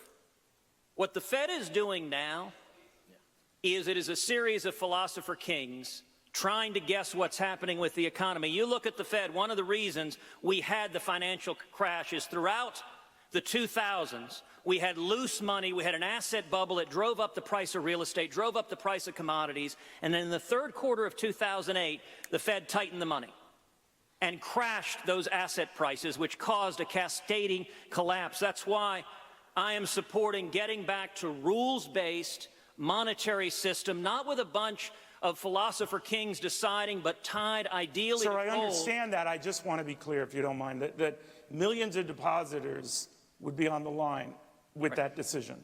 Well, and I just want to be clear. If it were to happen again, for whatever the reason, that you would let it go. You would let a Bank of America go. So let me be clear. I would not bail them out, but instead of adjusting monetary policy according to whims and getting it wrong over and over again and causing booms and busts, what the Fed should be doing is, number one, keeping our money tied to a stable level of gold, and number two, serving as a lender of last resort. That's what central banks do. So if you have a run on a bank, the Fed can serve as a lender of last resort, but it's not a bailout.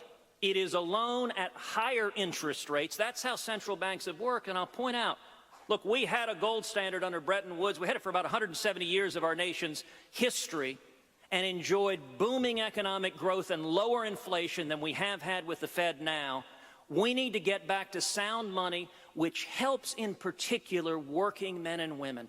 What Washington does, the people who are doing well in the Obama economy, are those with power and influence in the Obama government, the people who are hurt are working men and women, and that's who we need to fight for. Neil, that's the difference of being an executive. And let me just explain. When a bank is ready to go under and depositors are getting ready to lose their life savings, you just don't say we believe in philosophical concerns. You know what an executive has to decide? When there's a water crisis, how do we get water to the city? When there's a school shooting, how do you get there and help heal a community? When there are financial crises or a crisis with Ebola, you got to go there and try to fix it. Philosophy doesn't work when you run something. And I got to tell you, on-the-job training for President of the United States doesn't work. We've done it for 8 years, and almost 8 years now, it does not work. We need an executive who's been tried, has been tested, and judge the decisions that that executive makes. I don't like what the Fed is doing, but I'll tell you what worries me more than anything else, turning the Fed over to the Congress of the United States so they can print the money. That would be a very bad approach for them. So, Governor Kasich, why would you then bail out rich Wall Street banks, but not Main Street, not mom and pop, not Sabina Loving? Well, you just said an executive knows to step in and bail out a bank. They were talking about what you would do with depositors. Would you let these banks shut down? My argument is going forward, the banks have to reserve the capital so that the people who own the capital start pressuring the banks to not take these risky approaches, Ted. But at the end of the day... So you said you'd abandon philosophy and abandon principle, but what would you do if the bank was failing? Because if during... What would you do if the bank was failing? I would not let the people who put their money in there all go down. So you would bail them out? No. As an executive, I would figure out how to separate those people who can afford it versus those people or the hard-working folks who put their money in those institutions. Let me say another thing. Here's what I mean by that. When you are faced in the last financial crisis with banks going under, and people who put their life savings in there, you got to deal with it. You can't turn a blind eye to it. Now, going forward, that's one thing. If you had another financial crisis, perhaps there would be an effort to make sure that we do. Could I just say, as a chief executive who's had to make tough calls to save jobs and to grow jobs, I think what's interesting about Dodd-Frank is it's a great example of how socialism starts. Socialism starts when government creates a problem and then government steps in to solve the problem. Government created the problem. Government created the problem of a real estate boom. How did we create it? Under Republicans and Democrats alike, Fannie Mae and Freddie Mac, everybody gathered together, Republicans and Democrats, and said home ownership is part of the American dream. Let's create a bubble. And then government stepped in. By the way, under President George W. Bush, banks were encouraged, really, to buy other banks, to take money. And now what do we have with Dodd-Frank? The classic of crony capitalism. The big have gotten bigger. 1,590 community banks have gone out of business. And on top of all that, we've created something called the Consumer Financial Protection Bureau, a vast bureaucracy with no congressional oversight that's digging through hundreds of millions of your credit records to detect fraud. This is how socialism starts, ladies and gentlemen. We must take our government back.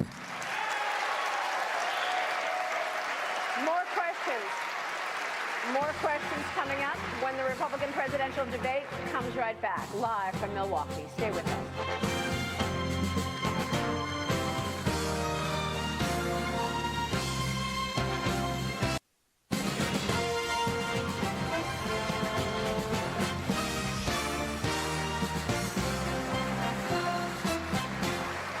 Welcome back to the fourth Republican presidential debate. Senator Rubio, Hillary Clinton is the clear front runner for the Democratic nomination. If she is indeed the nominee, you will be facing a candidate with an impressive resume. She was the First Lady of the United States, a U.S. Senator from New York, and Secretary of State under Barack Obama. She has arguably more experience, certainly more time in government, than almost all of you on stage tonight. Why should the American people trust you to lead this country, even though she has been so much closer to the office? Well, that's a great question, and let me begin by answering it.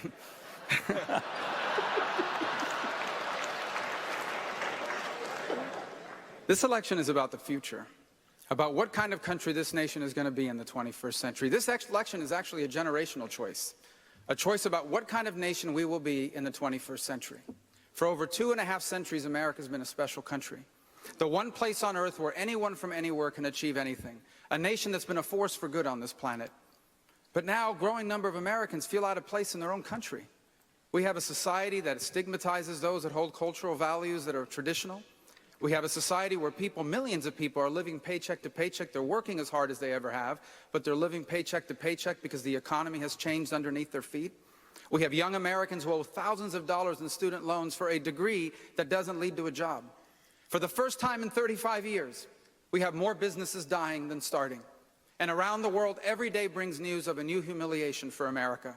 Many, the direct consequence of decisions made when Hillary Clinton was the Secretary of State. And so here's the truth. This election is about the future. And the Democratic Party and the political left has no ideas about the future.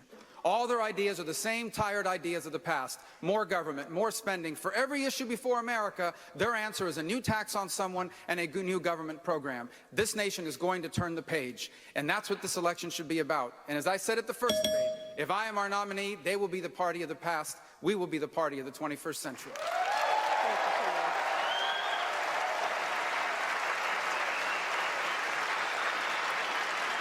And Maria, I will note, she's got a lot of experience, but her policies have proven disastrous. If you look at foreign policy, every region on the world has gotten worse. Under her leadership, we abandoned the nation of Israel. Under her leadership, radical Islamic terrorism has been under the rise. Under her leadership and Obama's leadership, Iran is getting $100 billion and on the verge of getting a nuclear weapon. Everything she's put her hand to is touched.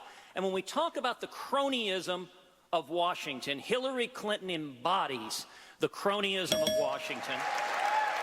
And I'll give you an example of that, which is the congressional exemption from Obamacare, which is fundamentally wrong. And I'll tell you this, if I'm elected president, I will veto any statute that exempts members of Congress. The law should apply evenly to every American.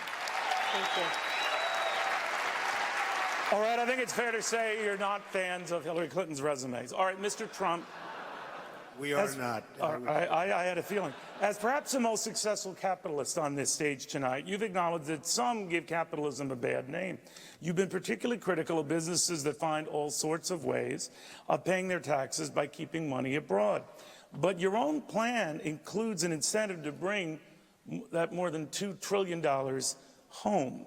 Isn't that like a one-time bounty? No. Some of the guys you've all but called pirates, so they still keep the loot and pay only a small price to bring it back. Well, what's happening right now, Neil, is something that has not been a subject of conversation by politicians, as primarily the only politician, I guess, other than Carly on the stage. They haven't talked about a corporate inversion. Now, corporate inversion, companies are leaving. You know, we used to leave New York to go to Florida. We got better taxes. We got maybe something else. Now they're leaving the United States to go to other countries. They have trillions of dollars in those other countries. They're going for two reasons. They can't get their money back in. It's something where the Democrats and the Republicans both agree. It's the only thing I can think of. They both agree. Let the money come back in. 3.5 years, they still can't make a deal. They can't get the money in. It's probably $2.5 trillion, but I think it's much more than that. All of that money could come right in and be used to rebuild our country and investments in our country. They can't do it. What we have to do, and what I've done, is made the tax rate, and one of the reasons they don't bring it in, the tax is so obnoxious, they can't do it. I made it a 10% number, as you know. I've been very highly praised for it. A lot of money's going to come back in. We're going to get rid of the bureaucratic problems and roadblocks, because that's also a problem. And we're going to have all of this money pour back into the United States. It's going to be used to build businesses, for jobs, and everything else. And as I say, my expression is, let's make America great again. Senator Paul, you were one of 15 Republicans to vote for an amendment which states that human activity contributed to climate change. President Obama has announced an aggressive plan to cut carbon emissions. At the same time, energy production in America has boomed. Is it possible to continue this boom and move toward energy self-sufficiency while at the same time pursuing a meaningful climate change program?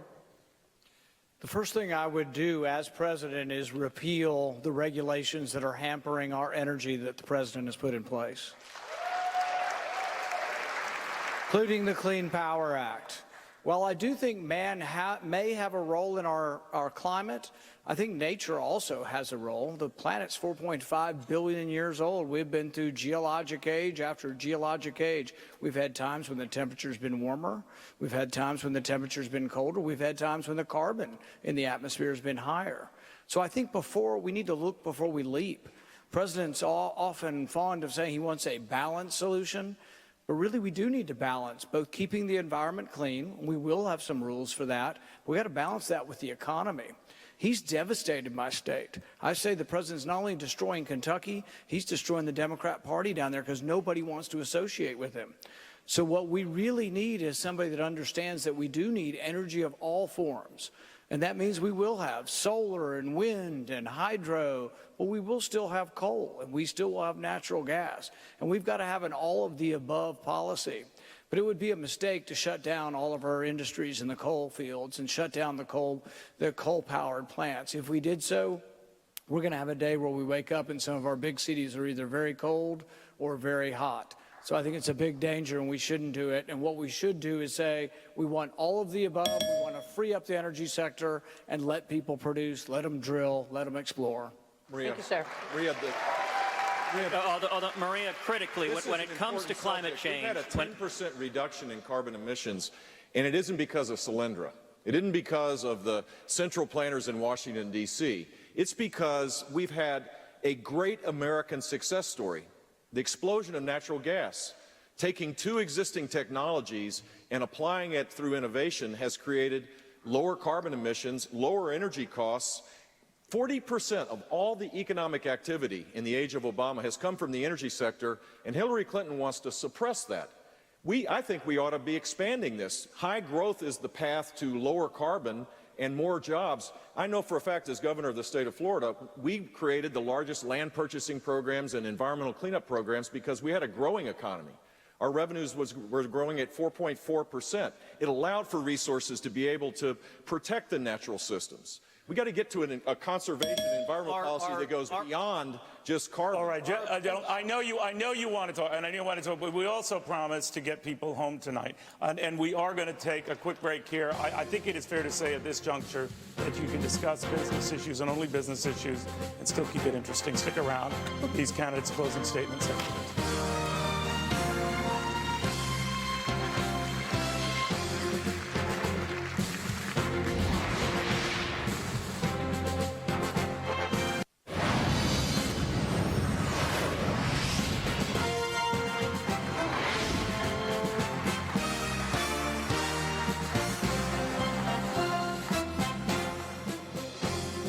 Welcome back to the Republican presidential debate.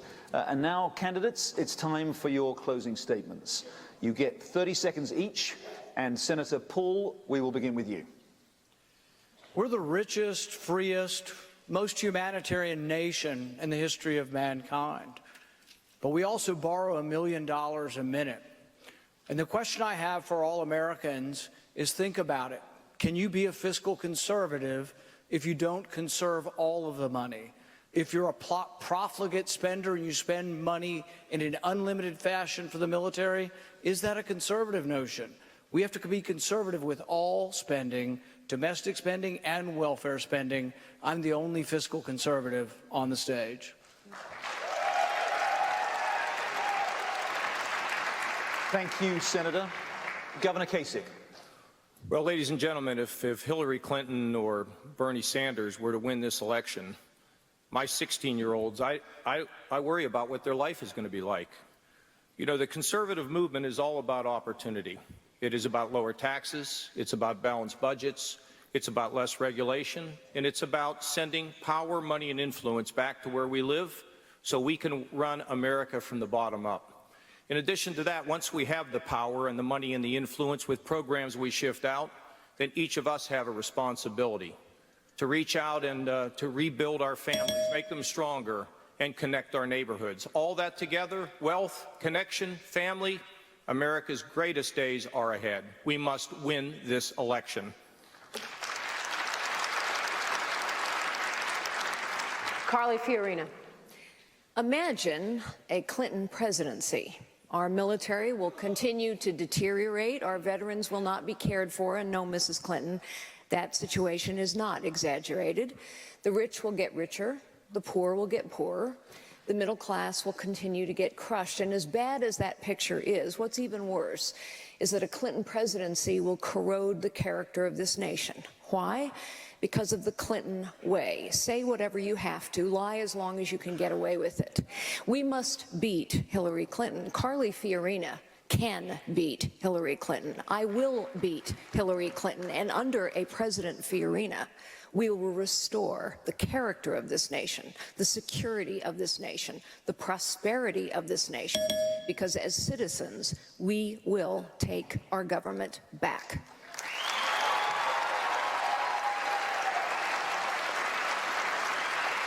Former Governor Jeb Bush. Jane Horton is sitting with my wife here today. Her husband, Chris, was killed in action in Afghanistan. And Jane spends her time now defending and fighting for military families. They're both heroes.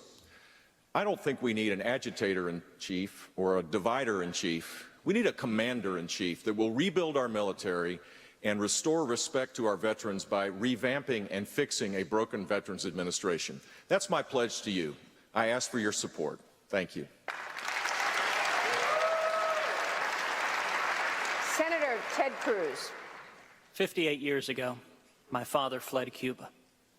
As he stood on the deck of that ferry boat with the wind and salt air blowing, he looked back at the oppression and torture he was escaping.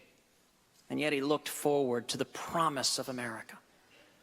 His story is our story. What ties Americans together is we are all the children of those who risked everything for freedom.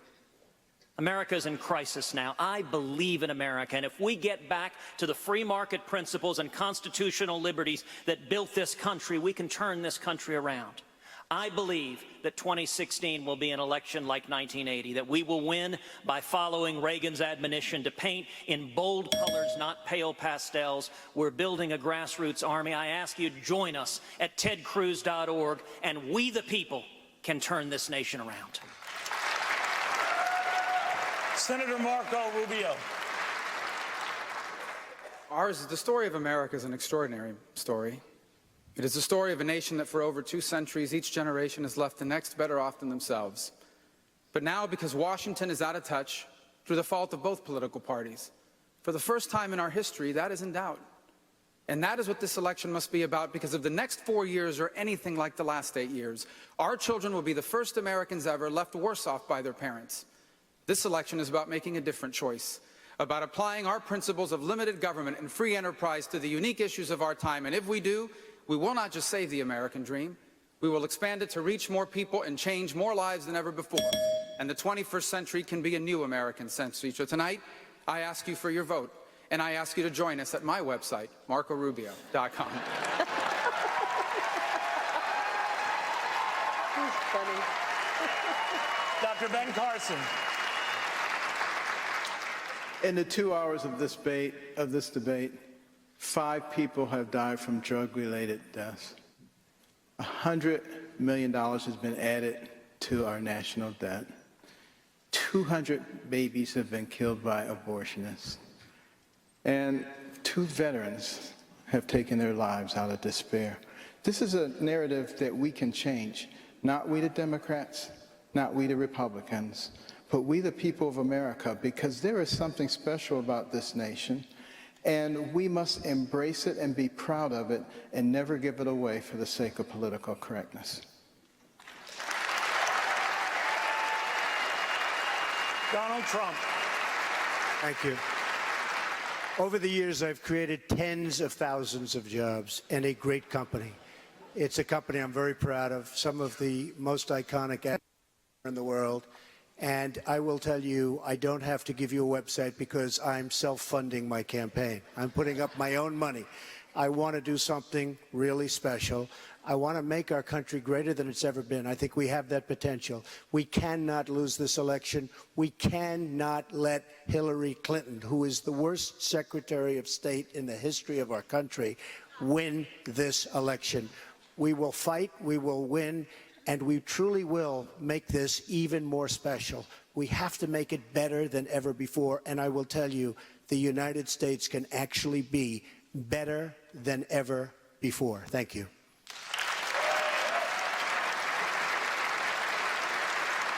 Candidates, we want to thank you all. We also appreciate your helping save time by talking over one another at times. That was welcome.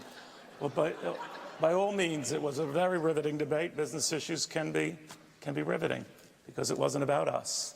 It's about them. Thank you. That'll do it. Thank you for joining.